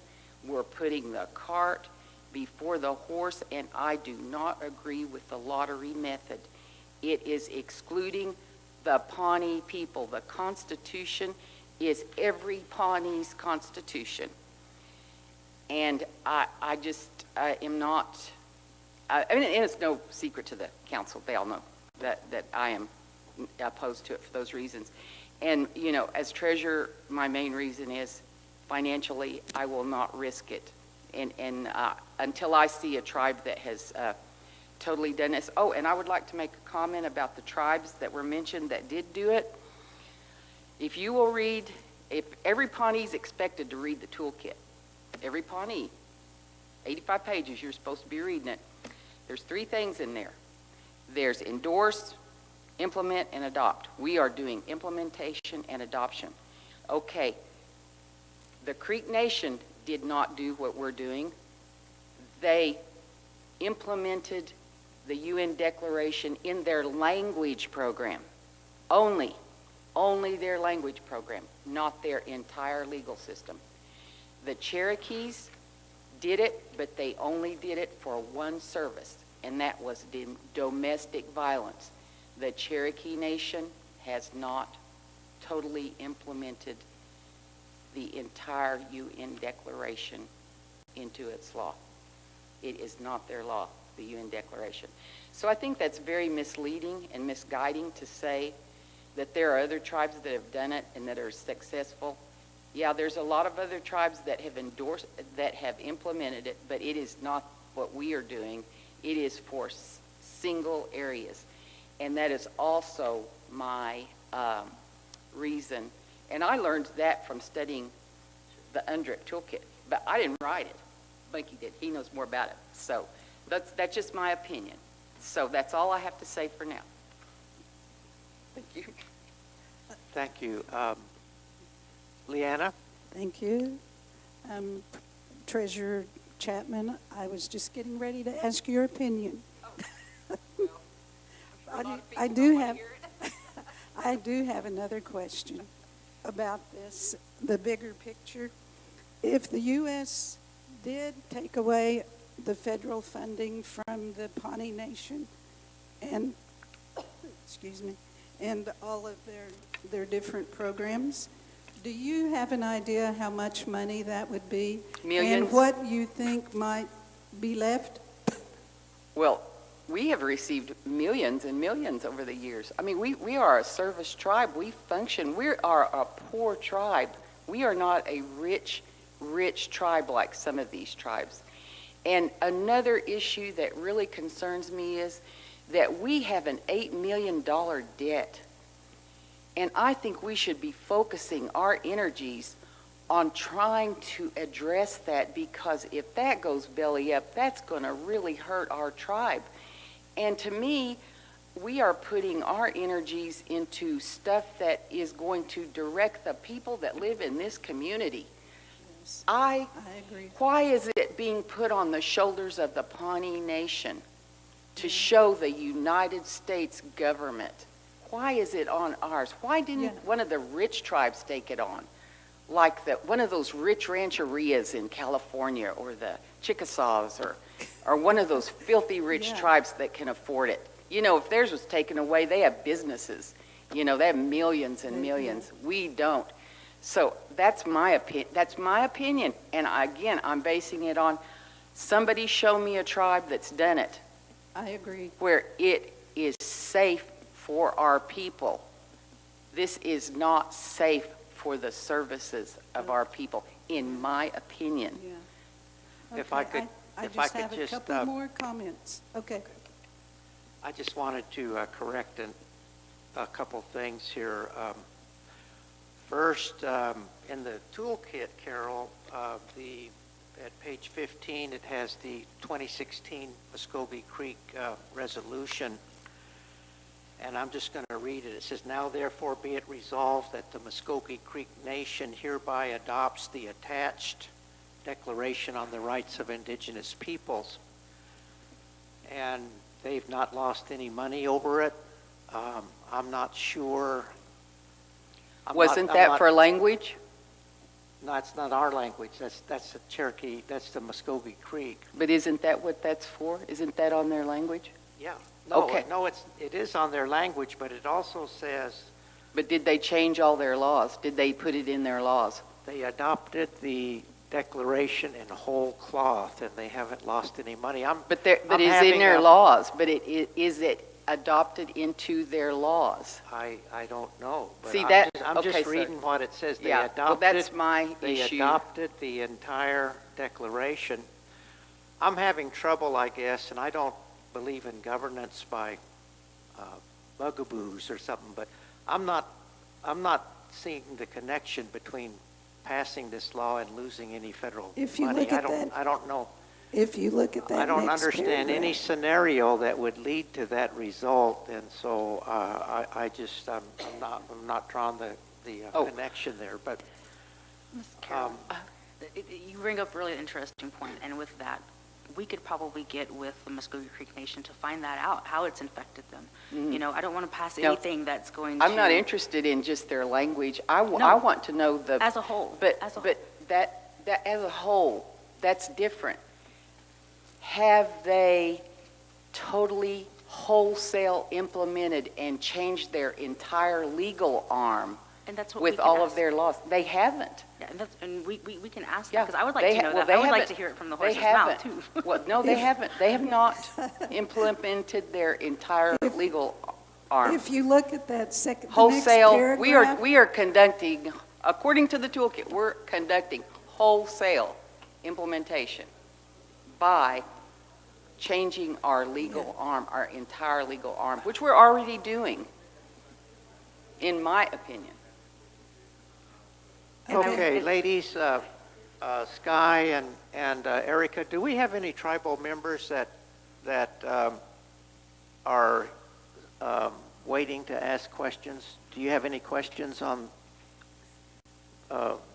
virtual questions?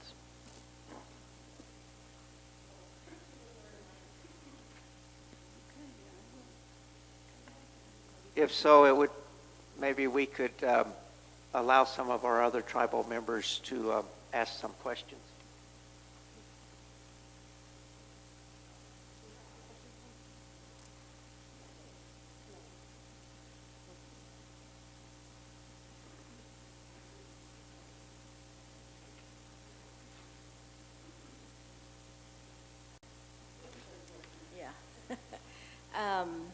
Just to Treasurer Chapman Young's comment on the Attorney General Act. And you all haven't passed that yet, correct? And I know you all know where I stand on that from my email. It was in that same email on the UNDRIP. I had my comments down there that I believe you all are delegating your constitutional powers to the Attorney General. And I totally disagree with that. I have never, in any previous council, councils create acts all the time. They delegate certain authorities to certain entities. Never have I seen where they delegated any constitutional authority. And I feel through this Attorney General Act that that's what the council is doing. And I totally disagree with that, because if you want to change the Constitution, you need to put that to a vote of the people. That needs to come to the people. It don't need to be delegated through an act. And so I have some serious concerns. So if you all could look at those comments again on that Attorney General Act, that's my main thing, is because I don't think no council should be delegating authorities to an Attorney General that's constitutionally provided that the people voted on. They entrusted you. They elected you as their council to handle those constitutional duties, and they should remain at that table, not delegated to an Attorney General. The Attorney General is an important position, but those functions can be purchased.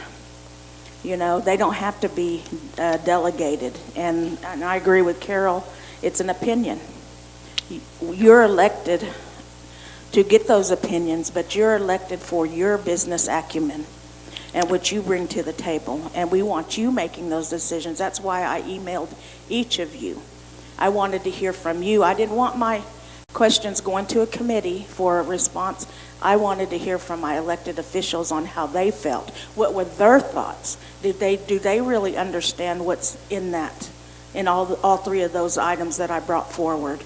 And that's why I wanted to hear from you. And I think that's why we're here, and that's why people are having questions, you know, is they just want to be informed. And everything that Carol mentioned, some of it is the first time I've heard of this. And that's really concerning to me, especially in regard to some of the actions that are being proposed. And if what she said, it's a real disservice to the people who elected you. We want to hear from you all. We want to hear it first. Angela, I'm glad you brought that up, the AG Act, because as treasurer, first of all, I agree with you. We should not be giving somehow we're just bound to decrease our power by what we're doing, in my opinion. But the cost, we are a poor tribe. And under that Pawnee Nation AG Act, that position cannot, once it is signed into law, if we wanted to do away with it, we could, and the budget, we cannot reduce the budget. I couldn't make a recommendation. The council couldn't reduce it. I'm just totally opposed to it. That's just all there is to it. As the treasurer, we do not have the money. Maybe we do now a little bit, but and the other thing is too, I'm looking down the line too, like I like how Vice President said it. We don't know who's going to be on this council. We don't know who we're going to have as an attorney general. We could have there's a good man here. He's probably mad at me, but he's a good man. We have a good man. Okay, say we could get a monster, a tyrant in there, and we got a power-hungry AG. Under these laws, Pawnees are just done for. That's all there is to it. I mean, there would be, it just is not setting up a good system for the ones who come after us. And I firmly believe that. And I must say, I do like lawyers. I mean, it's not against the lawyers. I'm talking about the positions. Yeah. You know. 100% agree with you, Carol, because I seen that, and in regard to the budget, that it cannot be reduced, and I just seen red flags all over the place. That knowing the budget, knowing the shortfall, knowing going in that's just setting the tribe up for a lawsuit. If we default on that contract or on that salary because of that law, they can turn, and their attorneys, they're going to turn around and sue us. And we'll be out attorney fees plus what we owe that based on that contract agreement. Folks, the discussion on the Attorney General Act is well and good, and I appreciate it. And certainly, whenever that act comes up for further work, that's good to take into account. But today we're focusing on an entirely separate piece of legislation that has nothing to do with that. So I'm wanting to try to get through and allow everyone a chance to speak and ask questions concerning this act that we're talking about on this particular forum. So if we could stay on task. And also, if Jamie, do we have anyone else that's tuned in that are waiting to ask questions? And then I'll go to Carol here. Okay, good. Okay, I was just worried that, go ahead, Carol. Thank you kindly. I was kind of going to say what you're going to say a little bit, Mr. President, in terms of we're here for UNDRIP, but it's telling that these other things have come up, and a lot of people don't know about them, and these are really important things. I would just say, as one last thing on the Attorney Act, is that, maybe Donna is familiar with this, but for years, we didn't really have an Attorney General, or we had a part-time one. We didn't even have an attorney at times. Exactly, exactly.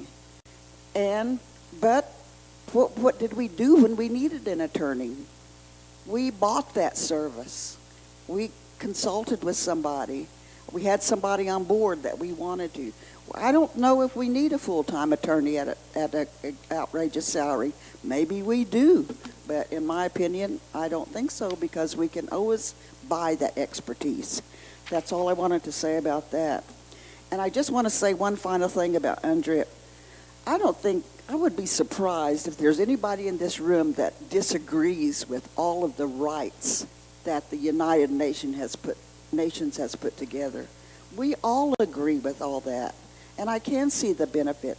And I was impressed with the law students on the forum, the educational forum that you all had, because they showed how that those type of things, if they were federal law, could be implemented, how they could help in Indian child welfare, in redistricting, getting Navajos to vote, getting that input from Navajo Nation itself, that if you put your voting redistricting on a highway, because you see, and he asked the guy that was doing the redistricting, why did you put it on a highway? Well, why did you put the voting spot there? Well, there's a highway there. Well, let me tell you something. My people meet at the chapter house, and they're going to have to walk 100 and some miles to get to that vote. Put those redistricting maps where the chapter houses are. That's the kind of input that this type of we could benefit from. I get that, but I think, frankly, that, like I said, I don't think anybody really would disagrees with what UNDRIP stands for, human rights. We all agree with that. We all want that. Our lands, we all want those rights. We've been trampled on too long. We want those rights, but it's up to the people. It's up to the people to say we want those rights. I think you may have had, I'm getting bits and pieces kind of what your implementation plan may have been, but we didn't know about that. And I'm not being honest, forgive me, I'm not being critical. I'm just trying to give you a suggestion, in my opinion, in the future. Bring these things to the people at these kind of forums. Put it out there on what you're thinking about doing, and how you see us starting out, and how it could help down the line. Your story about the 638 and how long it took. Yes, it takes all that. But it looks like it was just, I think a lot of people feel like this was just dropped on them. And I'm not criticizing. Please take this as constructive criticism. Think of the people first. Get their input. Get their do's and don'ts, and then go back to the table, write it up, and then bring it back. You know what, Carol? I appreciate those remarks. And when that point was raised initially by Carol and Jordan, they said, hey, you forgot to touch the base with the people. And we said, hey, you're right. And so that's what we've been doing since the last few months here. And I think that's well advised. And I would say that most of us are new to this council. So we're going to be we're still on a learning curve. I know I am. I do know that under the Constitution, however, the Business Council is the lawmaking body. And we pass laws at almost every meeting, resolutions, statutes, policies, make all kinds of decisions. And if we have to put to a vote every item that comes before us to the people, that's fine and dandy in a perfect democracy. But I think it would hamstring a lot of the powers of the council, to do that, because we are, under the Constitution, the lawmaking entity for the nation. We've got hundreds of laws that are on the books already that we've passed over the years. And so my question is, what laws do we have to take to the people? Not all of the laws affect our Constitution, for example,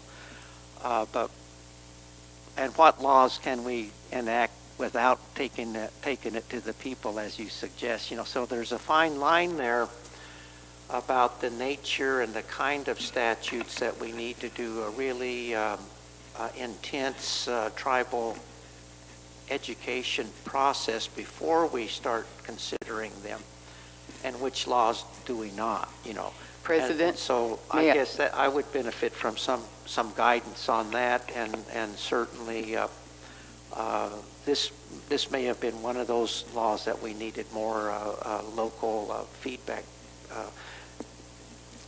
And Carol? Yes, then I would. Go to, I would just like to say that what you say is true, but in relation to the United Nations Declaration, it's too big. It's just not your average thing we're doing here, like our other legislation. I agree, we're the legislators, but this UN Declaration is too big, too changing. It's changing everything. You can say it's not, but it is.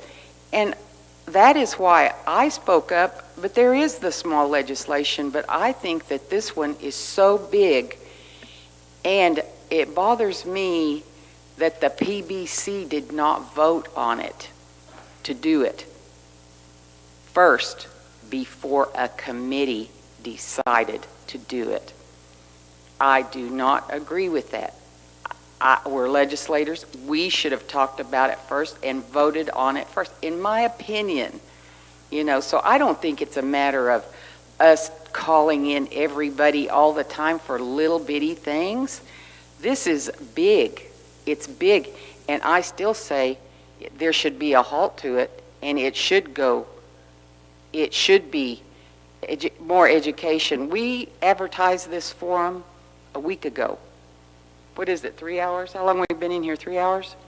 Okay. The other forum was one day. It was virtual.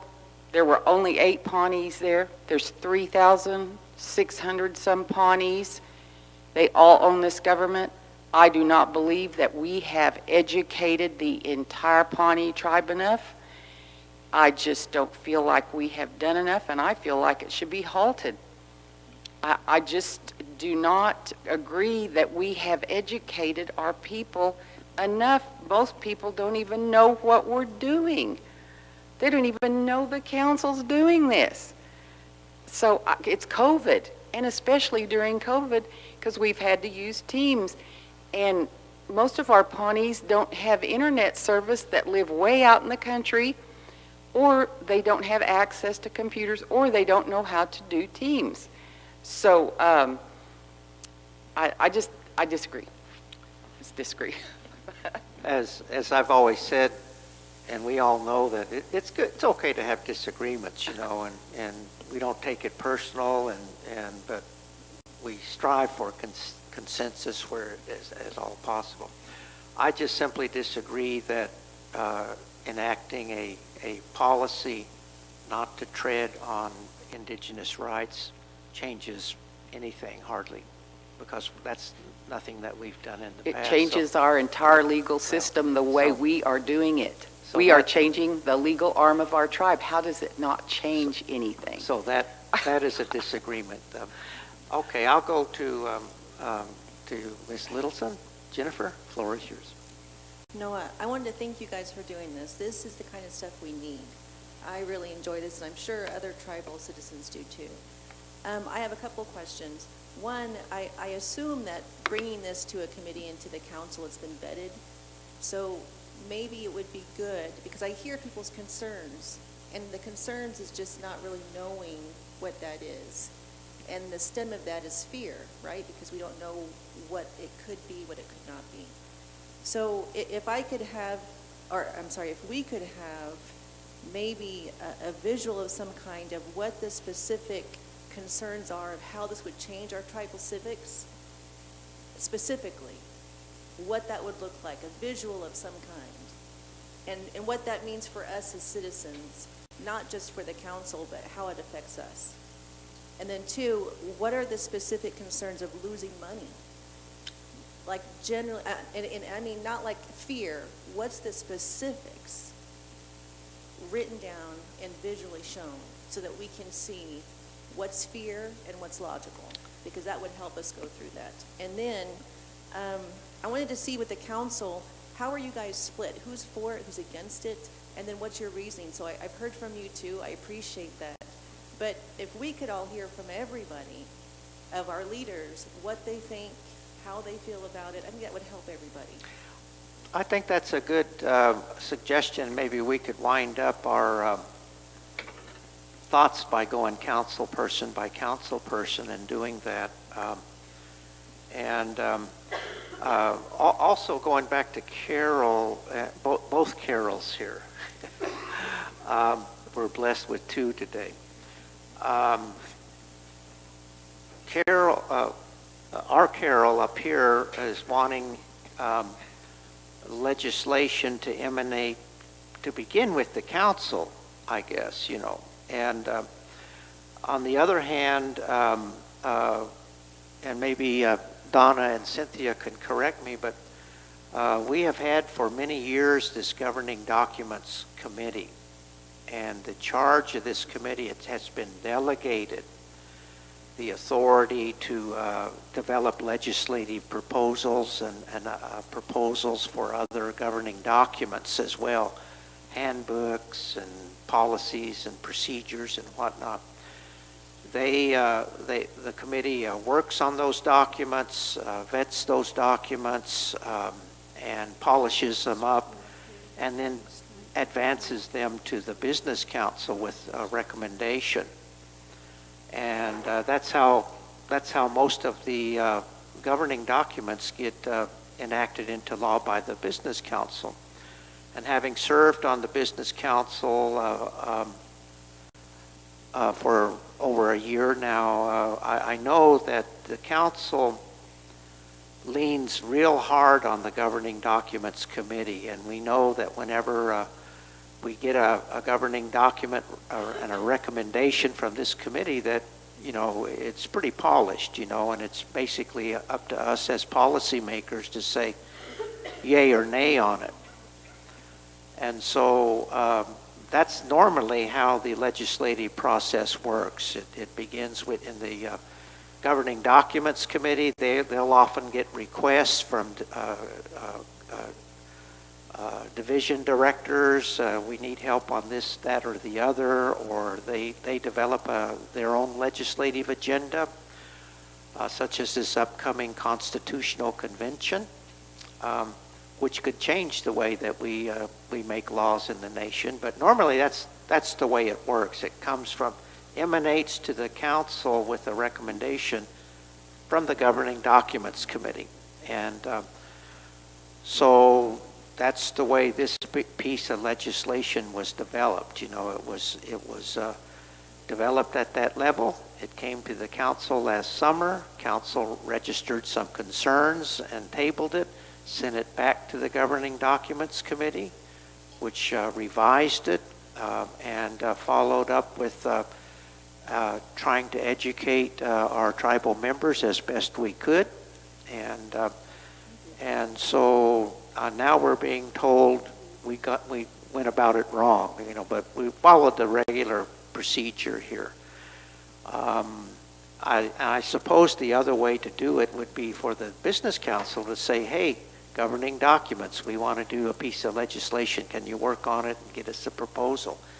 So there's and that would have been very permissible as well, you know. So there's, I guess, those two ways. That's how we make laws here. And so there's nothing unusual about the way that this law was made, and it's gone through the appropriate channels. If I had to do it over, I think we probably would have said to ourselves, hey, before we do much further, we need to have some education with our tribal members, you know. And so, but beyond that, this is an ordinary, in my view, an ordinary piece of legislation. It was prepared in the regular way, and so there's no real flaw there, or legal infirmity, I guess, in the way that it's been made procedurally. But, okay, I see a hand at the back of the room there, Leanna, behind you. Yeah. Okay, I've been waiting and waiting, so I hope I remember. And I just got a question here first, before I make my others. Just to, committees research legislation, but the council members are still responsible.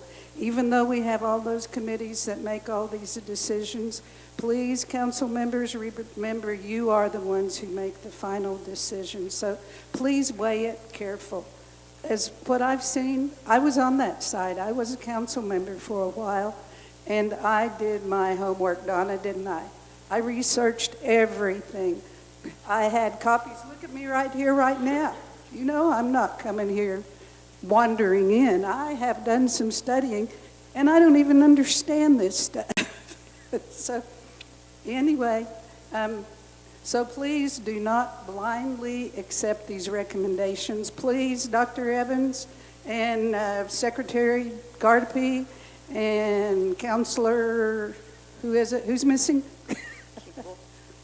Kimball. Councilwoman Kimball. And is that all? And the rest of you, please take it seriously and weigh it. Okay. Now, I do have a couple more comments, President Echohawk, and it's probably coming from my education background. It was in special education. Everything I did had to have documentation. So I just want to refer to a couple things. You were talking about the creek endorsement, is that what it was? In the tribal implementation toolkit, and you only mentioned part of it. You didn't mention the part that says, whereas the translation of the Declaration of the Rights of Indigenous People into Muskogee language is an exercise. And now therefore it be it resolved that the Cherokee or Creek Nation hereby adopts attached declaration, and it's only for language. And then you referred to, let's see, one other thing, the Attorney General's opinion on the Sharo Council, is that right? Their opinion? Okay. Is this, who wrote the opinion? Attorney General Smith. Okay, and who did he refer? Whose footnote is on that letter? The footnote that he referred to, do you know? I don't know what you're referring to. Okay, it's on the webpage, on the Right. on the Pawnee Nation webpage. Right. And at the bottom of it, it refers to the Echohawk opinion, which is you. Yes, And so I am going back to this. I happen to have the Attorney General Act and everything you're talking about, and I'm going back to Section 17, Conflict of Interest and Disclosure, and I'm no lawyer, no, not that familiar with that, but to me, it feels like what you're doing up there right now is a conflict of interest, and at the same time, what I referred to with the Creek's declaration, that you only told part of it. And that's a story that I'm hearing from everyone. I'm not saying it's you, but everyone is saying that the council is only sharing part of it. We just hear parts here and there. We do not really know what's going on. So I'm just requesting that you all do your homework, look for the documentation, prove it to me if no one else. Please. Thank you, Leanna. And I have to say, this council is very astute and very aggressive in terms of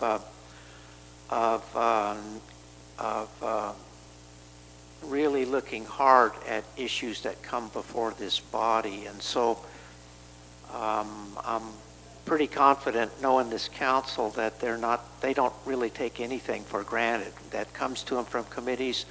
The way our government is set up, we have about 15 committees right now. They're all volunteers.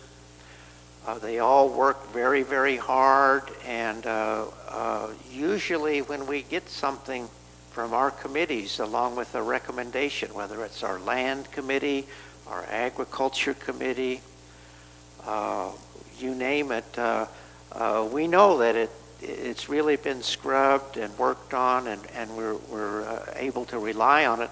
But at the end of the day, we exercise our own minds and make the final decisions, and the council takes that responsibility very seriously. Sir? Noah, Hakiraru Tatasa Iduskara Kau Idu Tura Pawnee. Kick-a-hockey, Bobby Rubidoux is my name. I'm a kick-a-hockey, and my Pawnee name is Iduskara Kau, is the word dancer. And first and foremost, I want to thank everybody for your compassion and empathy and time to come here. As we all know, in our busy lives with pandemics and financial, insecurities, we could all be somewhere else, taking time. But the people come here with the best interest of the nation. I believe it, with all interests that are represented. Things about perception and articulation are really neat, especially in the world of how it goes in business and grammar and law. My uncle, our sitting president, is a very, very renowned domestic dependent lawyer, as we know. I'm very proud of his contributions and helping. I myself am more into the international inherent sovereign law spectrum, but I don't hold any degree. So sometimes I get discredited, but I do stay on top of a lot of world economic issues and follow the forums and the World Health Organizations. And I work with people across the world in those spectrums of health, medicine, law, indigenous rights, and inherent sovereignty.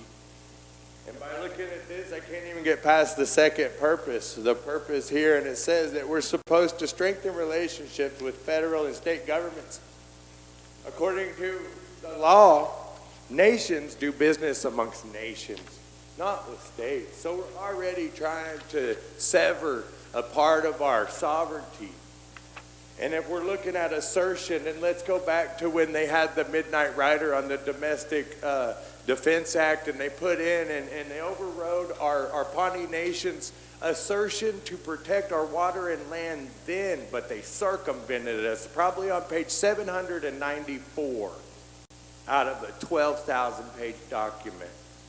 I submitted an air system to the Pawnee Nation that kills 99.997% of COVID, mold, bacteria, and funguses, and underbid any other air system by $42,000. But for some reason, my air systems that were developed by NASA and used on the International Space Station and at the Department of Homeland Defense for protection of our government on the Hill was not adequate enough here. I believe that there's negligence. I believe that when you have full informative information on how to protect your people and you fail to implement it at every turn, then that becomes a crime against humanity. Now, I understand that we all have good hearts here, but if it's information, then let's be real, because this unidrip, undrip is a trend, just like everything else that's been implemented. I'm not about trends. I have the paperwork to become a Pawnee consulate and ambassador so that I could go to the United Nations, and I've had no support. I put in networks with international businesses in the hemp industry. I put Marcus Dupree off the shelf, and he came to Pawnee Nation, and I tried to plead with our people that I had the inside foot. I have sustainable building solutions. I have natural medicine. I have everything. And this is just taking away our right to self-determination, because then we bring in another council. And I know how they handle every other third world country. And I see how the United States is handling us. And I see how our best foot forward for the past 200 years still has us right here. So when we don't become a domestic dependent nation and we start to assert sovereignty and really establish a Nasadu Council that's also informed, because I sit with them and they tell me they're not. I come here on behalf of my family and anyone that wants to also stand up and say these truths, because I'm proud of the progression that we make. But when it comes to my children and your grandchildren's and great-grandchildren's, we're a part of this prayer, and I stand up here scared. But I see our people suffer. I have suffered. I've cried because I was hungry. I've cried because I didn't know where my dad was. I cried because I was beat. I cried because of everything that we've all suffered, and it come down to us being trendy. We joined the cavalry. Yeah, look at the Pawnees. We're forward thinking. We didn't, we saved a few people. And we cannot discodify this. It's a treaty. It's not just an act. I read it, kept going. This is a treaty. And if we don't have the Nasadu Council that even knows how to undo a treaty or do a treaty, you guys got to understand this is not just an act. It's a treaty. Give us an ambassador to sit with the UN, so that we have a buffer to protect our people of true interpretation.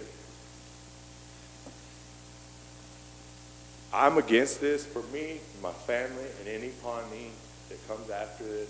I understand all sides of it. This is my passion. I don't do it for dollars. I'm broke. I do it because I love people. I've given 3,000 acres in North Dakota, going up there, because they want real medicine. They want real sovereignty. They want real protection through culture, ceremony. Sorry. I love all y'all. You know I can break my knees and my back with y'all. Thank you for this time, but I'm not for this. Thanks, T-Wop. Okay. Another question. One more question, and then we're going to wrap up. Auntie? Okay. You all said that you should have informed us before now. I was at the forum last month. There were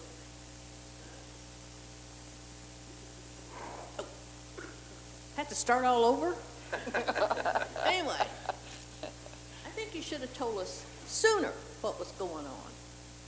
At the other forum, there were 8 enrolled Pawnees. Today, there's 10 enrolled Pawnees. And then it's confusing because you said, Dr. Evans said, we're not joining the UN. So we're not joining the UN. What's the big deal? It's not going to affect us anyway. Still going to get all your funding, which your funding benefits me.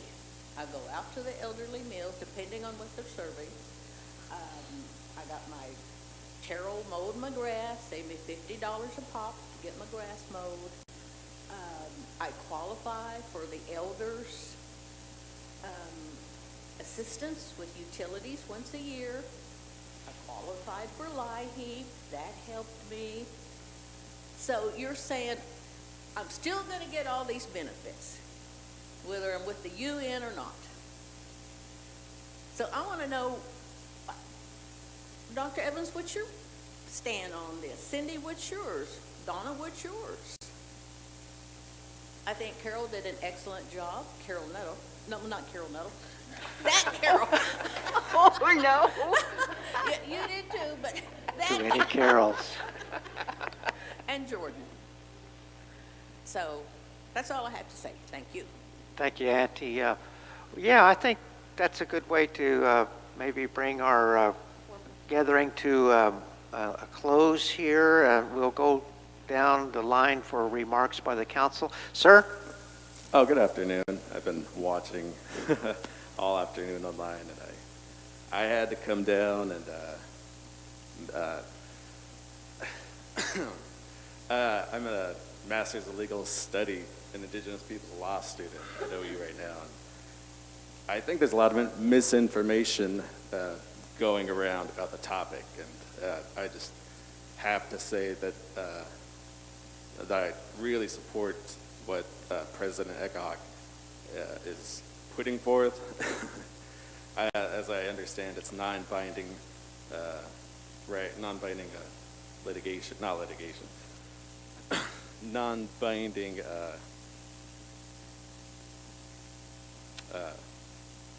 non-binding action by the tribe, meaning this is international law, and it's up to Congress to adopt the UN Declaration right now. And I think by individual tribes like us adopting this, we're saying we're ready to get into the fight to say we demand these rights that other nations from the international community are getting. And I think the last forum, there was a few presentations which proved that this international law is gaining traction, and it's up to individual tribes like our tribe to enact it. Because if, I think like President Eckhoff said, if we don't begin, then it's not going to happen. And in trending with law right now, it's judicial divestiture of inherent sovereign authority. And I think that'll be the continued trend, especially with this Supreme Court. But yeah, I think we should all understand that this is non-binding, and we really don't have anything to lose, and we only have inherent sovereign authority to gain by Congress adopting this international set of laws. Well, thank you. Thank you, sir. Appreciate that. Okay, well, folks, I know we've got some council folks that are time sensitive, so I want to thank each of you for being here and expressing yourselves. Your remarks will be taken into account as we continue to work on this piece of proposed legislation. And so I thank you for sharing your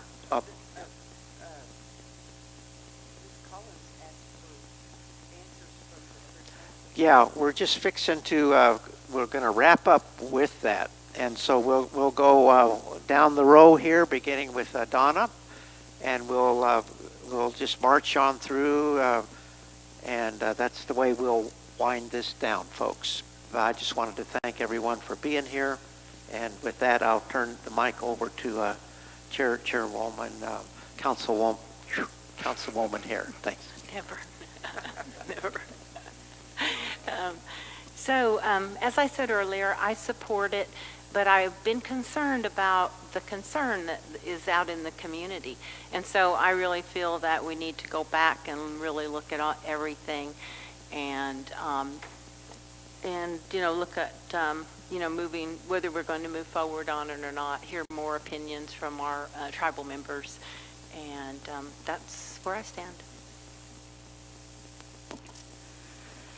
I want to thank everybody for coming out, because this is what we needed to begin with. And I admit, whenever they brought it up at the council meeting, or I can't remember where we were at when we discussed this, it did make us step back. It made me step back and think, we did miss a step. And so that's why we did this. That's where I wanted to gauge other tribal members who I don't talk to on a normal occasion, because I've talked to several who live around in this area, and I get their opinions, if they're for it, if they're not for it, and they tell me why, and I listen to them. And I think that in support of this, comes as a recommendation, and I want to make that clear. It came as a recommendation from the Governing Documents Committee. We don't make decisions. It's up to this body to make those final decisions, and I've told that to these guys in meetings time after time after time. And I just wanted to make sure that you're clear that that's where I stand, because we don't make decisions for anybody. We make the recommendation, and it's up to this body to make those decisions for our people. We suggest them. We bring them to this body so that you guys can think about, oh, they're thinking about this. We'll step back from now on. That's fine. Because I just don't, it is a lot. I've only been here for a year, and I think that we've done some really big things. That's what I ran on, government reform. But I think that listening to everybody's opinions, and it does shed a new light. I want to learn more. I want to find out the information on if it does, if it affects our federal funding. I actually want to know, how it's affected the Creek Nation with their language program, how they implemented it. Things like that are what I think that I can take back to the committee, and at that committee level, we can find out what these questions, and we can talk about it. And I do want to let you guys know that we do have a webpage. It's on the Pawnee Nation Facebook or website, and we do post I post everything that we work on. The newest stuff that's on there is the Constitutional Convention. If you haven't been a part of it and you want to be a part of it, that's what part of that lottery is from. But we have other members that we have already asked. Past council members, past people who have worked within the government. We have a few Pawnee Nation lawyers that's what they do. So if you're in council, I want to encourage council, because I've been trying to encourage all of them. I've been talking about Constitution Convention for over a year. It's been in my quarterly reports. I've mentioned this is where we want to go and this is what we want to do, and I just don't see how they feel like it's just been dropped on them. But I do support it. I think that it does, the UNDRIP does provide some provisions, not only for our sacred sites and not only for this other that were mentioned today, but also for our children. It mentions education, and it mentions domestic violence, and to me, it strengthens those laws that we already have. And that's how I see the implementation of this. But I will also listen to the people, and I'm glad that I came today, and I'm glad that we were able to have this, and we should have another one, because all of this stuff, it's for our education, and I want to learn as much as I can about it, as much as everybody else does. And I appreciate Angela and Carol's comments, because I look up to them, because they sat in these places before too. And I watched all of you past council members for 12 years. You know what I mean? I sat behind the scenes and watched how you guys govern too. And I just want to say that much, and thank you everybody for coming, and I appreciate it, and we will take this back, and we are taking this seriously. We're going to look at everything, and all of the things that I wrote down today, we'll take it back to the committee level, and we'll rediscuss and discuss, and we won't make a decision. We will bring back the recommendation to this body and to the Pawnee people. Thank you. You already have my views on this. So, Carol and Jordan, and then Dr. Evans. I think everybody heard my recommendations. And I want to say Cynthia is a hard worker. Cynthia, don't feel like it was dropped. It's the lottery that concerns me, because it's excluding all Pawnees to do a lottery. That's my concern on that. I do appreciate the hard work, and you truly have informed us.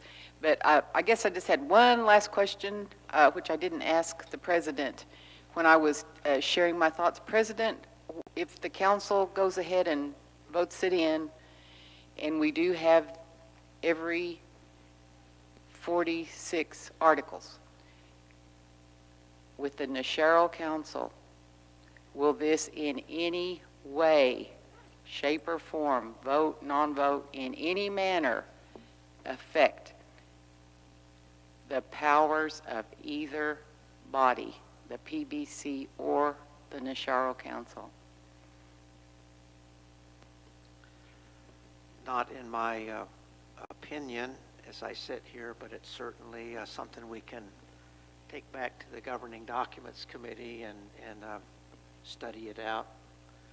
But I can't think of any way that it would alter. It doesn't, it says nothing in here shall affect our Constitution. And so it's not going to affect that relationship between the bodies under the Constitution. And So they will not come to greater voting power than the PBC, for sure. For sure, No. completely sure.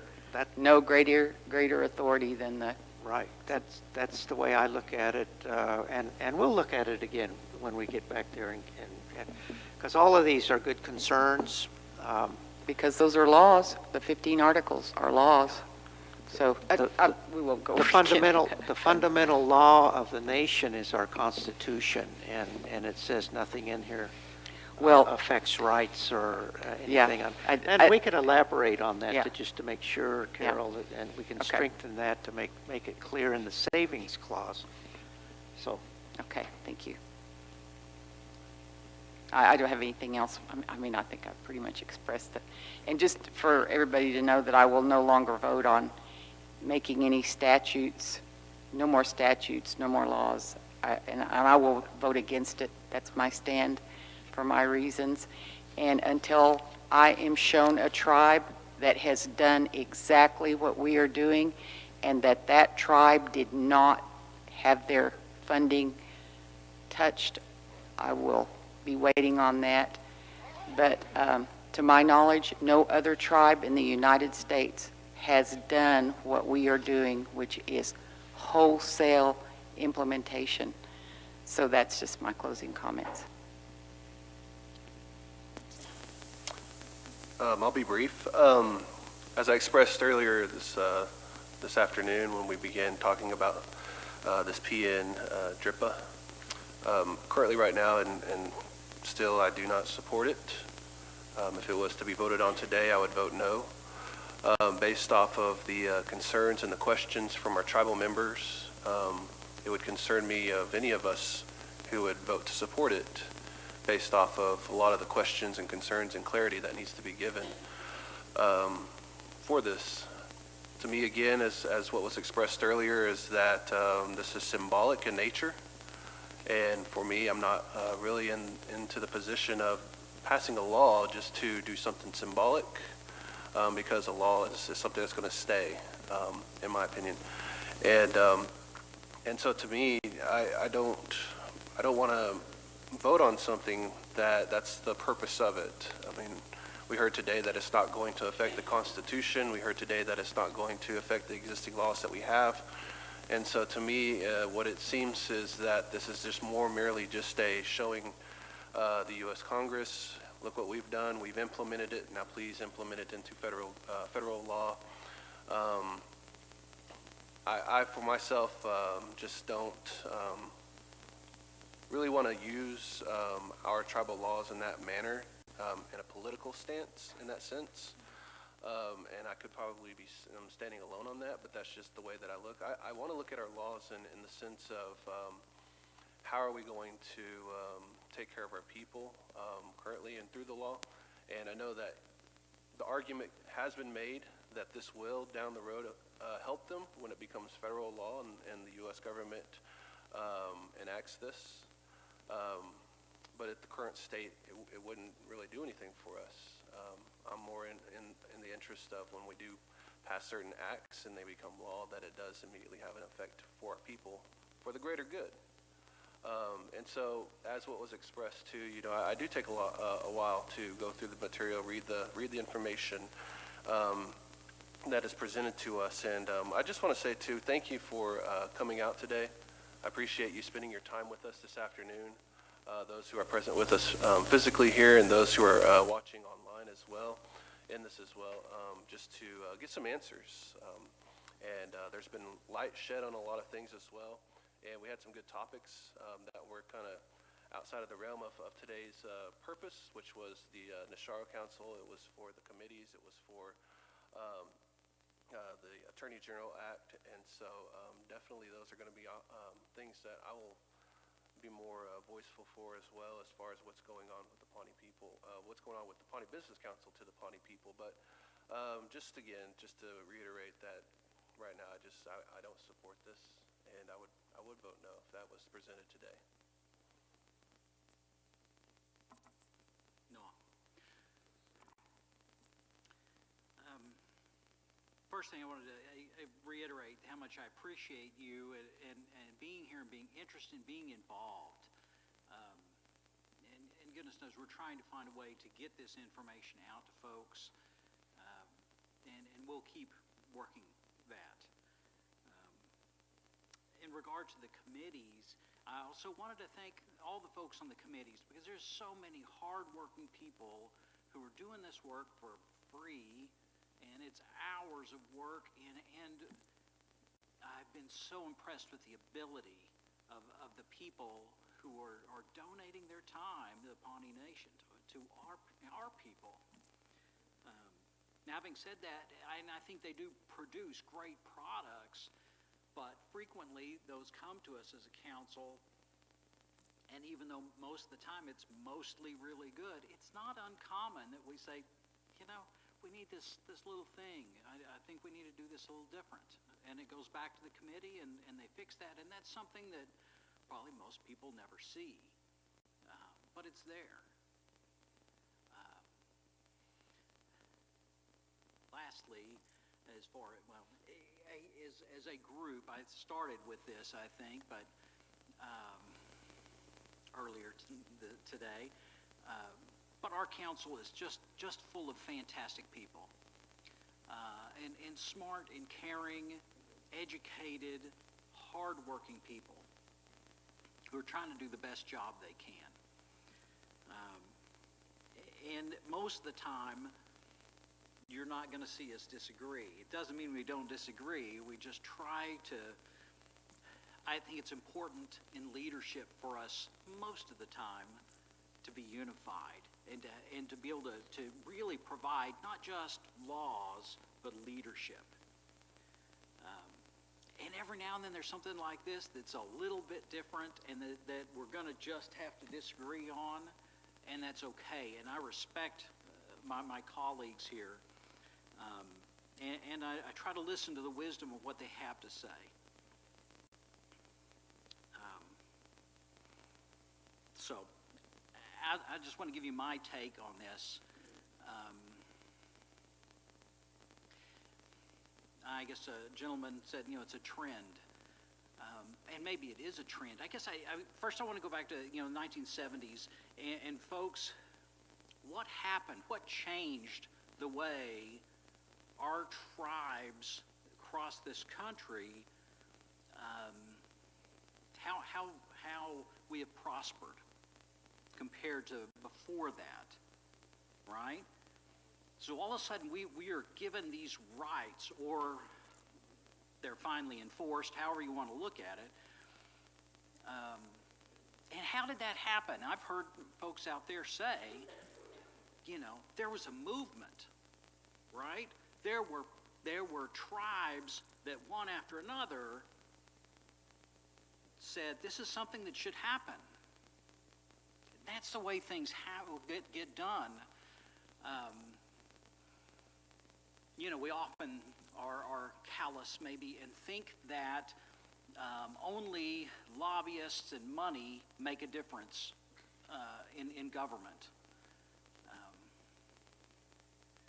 And I may have been in that thought a few years ago, but having spoken to a few folks who are in both state and federal government,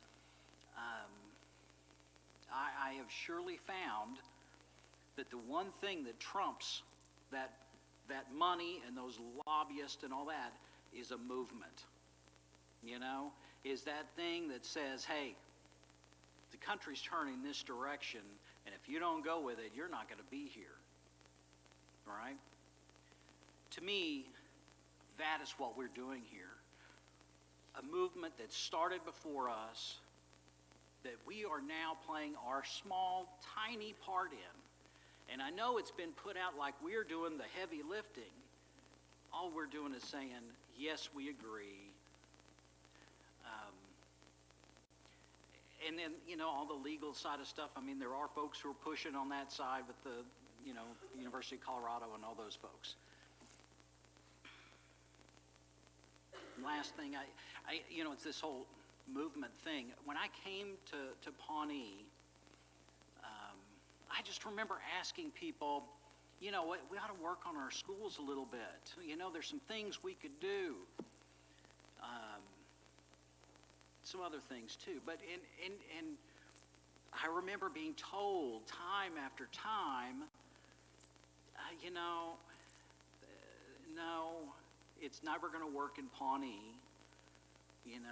It's just going to, and how many people would say, it's just going to slowly die and there's no fixing that. And I would like to think, I don't know, I have tried to do my part of slowly trying to talk to people, and it's not just me. I don't want to take credit for it by any means. But then, we came in this last year, and I don't know how many people have been here and been part of the school system who said, you will never, ever get a new elementary school. The bond is never going to pass. These people they care more about their pocketbook than they do their kids. And we put it out there, and with more than 70% of the vote, people in Pawnee voted for that bond. It was a slow building movement, but it worked. It works. So, we are more than just us. And with unity, with a group effort, we can do huge things. So, thank you so much. And I really appreciate everybody for being here and listening.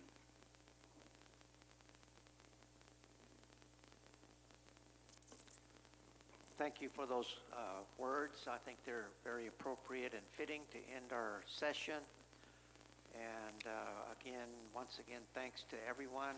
Thanks to our staff that came in early and set up and got us all organized. And Jamie and your crew here, Sky and Erica, thank you so much as well. And we all are relatives, and we're all rowing in the same boat, and it's okay to have debates, disagreements, and those normally result in better decision making. And so I look on our discussion today as constructive, and I thank you for your remarks, and rest assured that they'll all be taken into account as we go forward here. So thank you so much. Have a great day and have a blessed weekend. Oh, I see a hand up. Jamie, don't go. We got a hand up.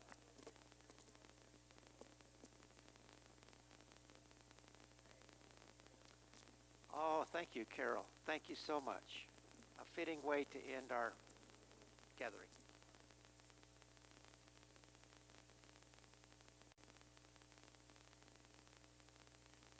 Noah Adias, Dirawaha, and Savior Jesus Christ.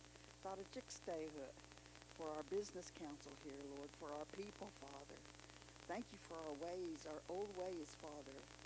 And Lord, just comes to mind, Lord, those, Father, it's only not maybe a handful of us here, a long time ago, Lord, we thank you that our elders told us when they'd have dances and like that, if someone wasn't there, they'd go check on them or they'd take them something to eat. So I pray that same type of thing will happen here, Lord, that they'll go check on our people that wasn't here, Lord, and inform them of what's happened today, Lord.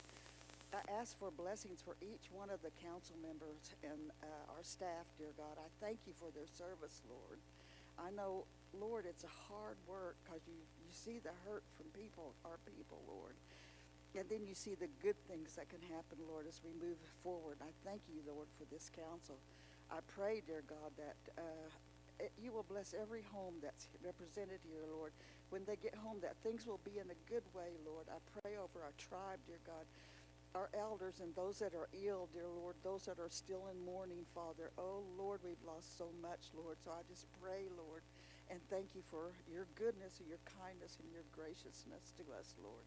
I thank you for our Pawnee ways. Daughter Jixta.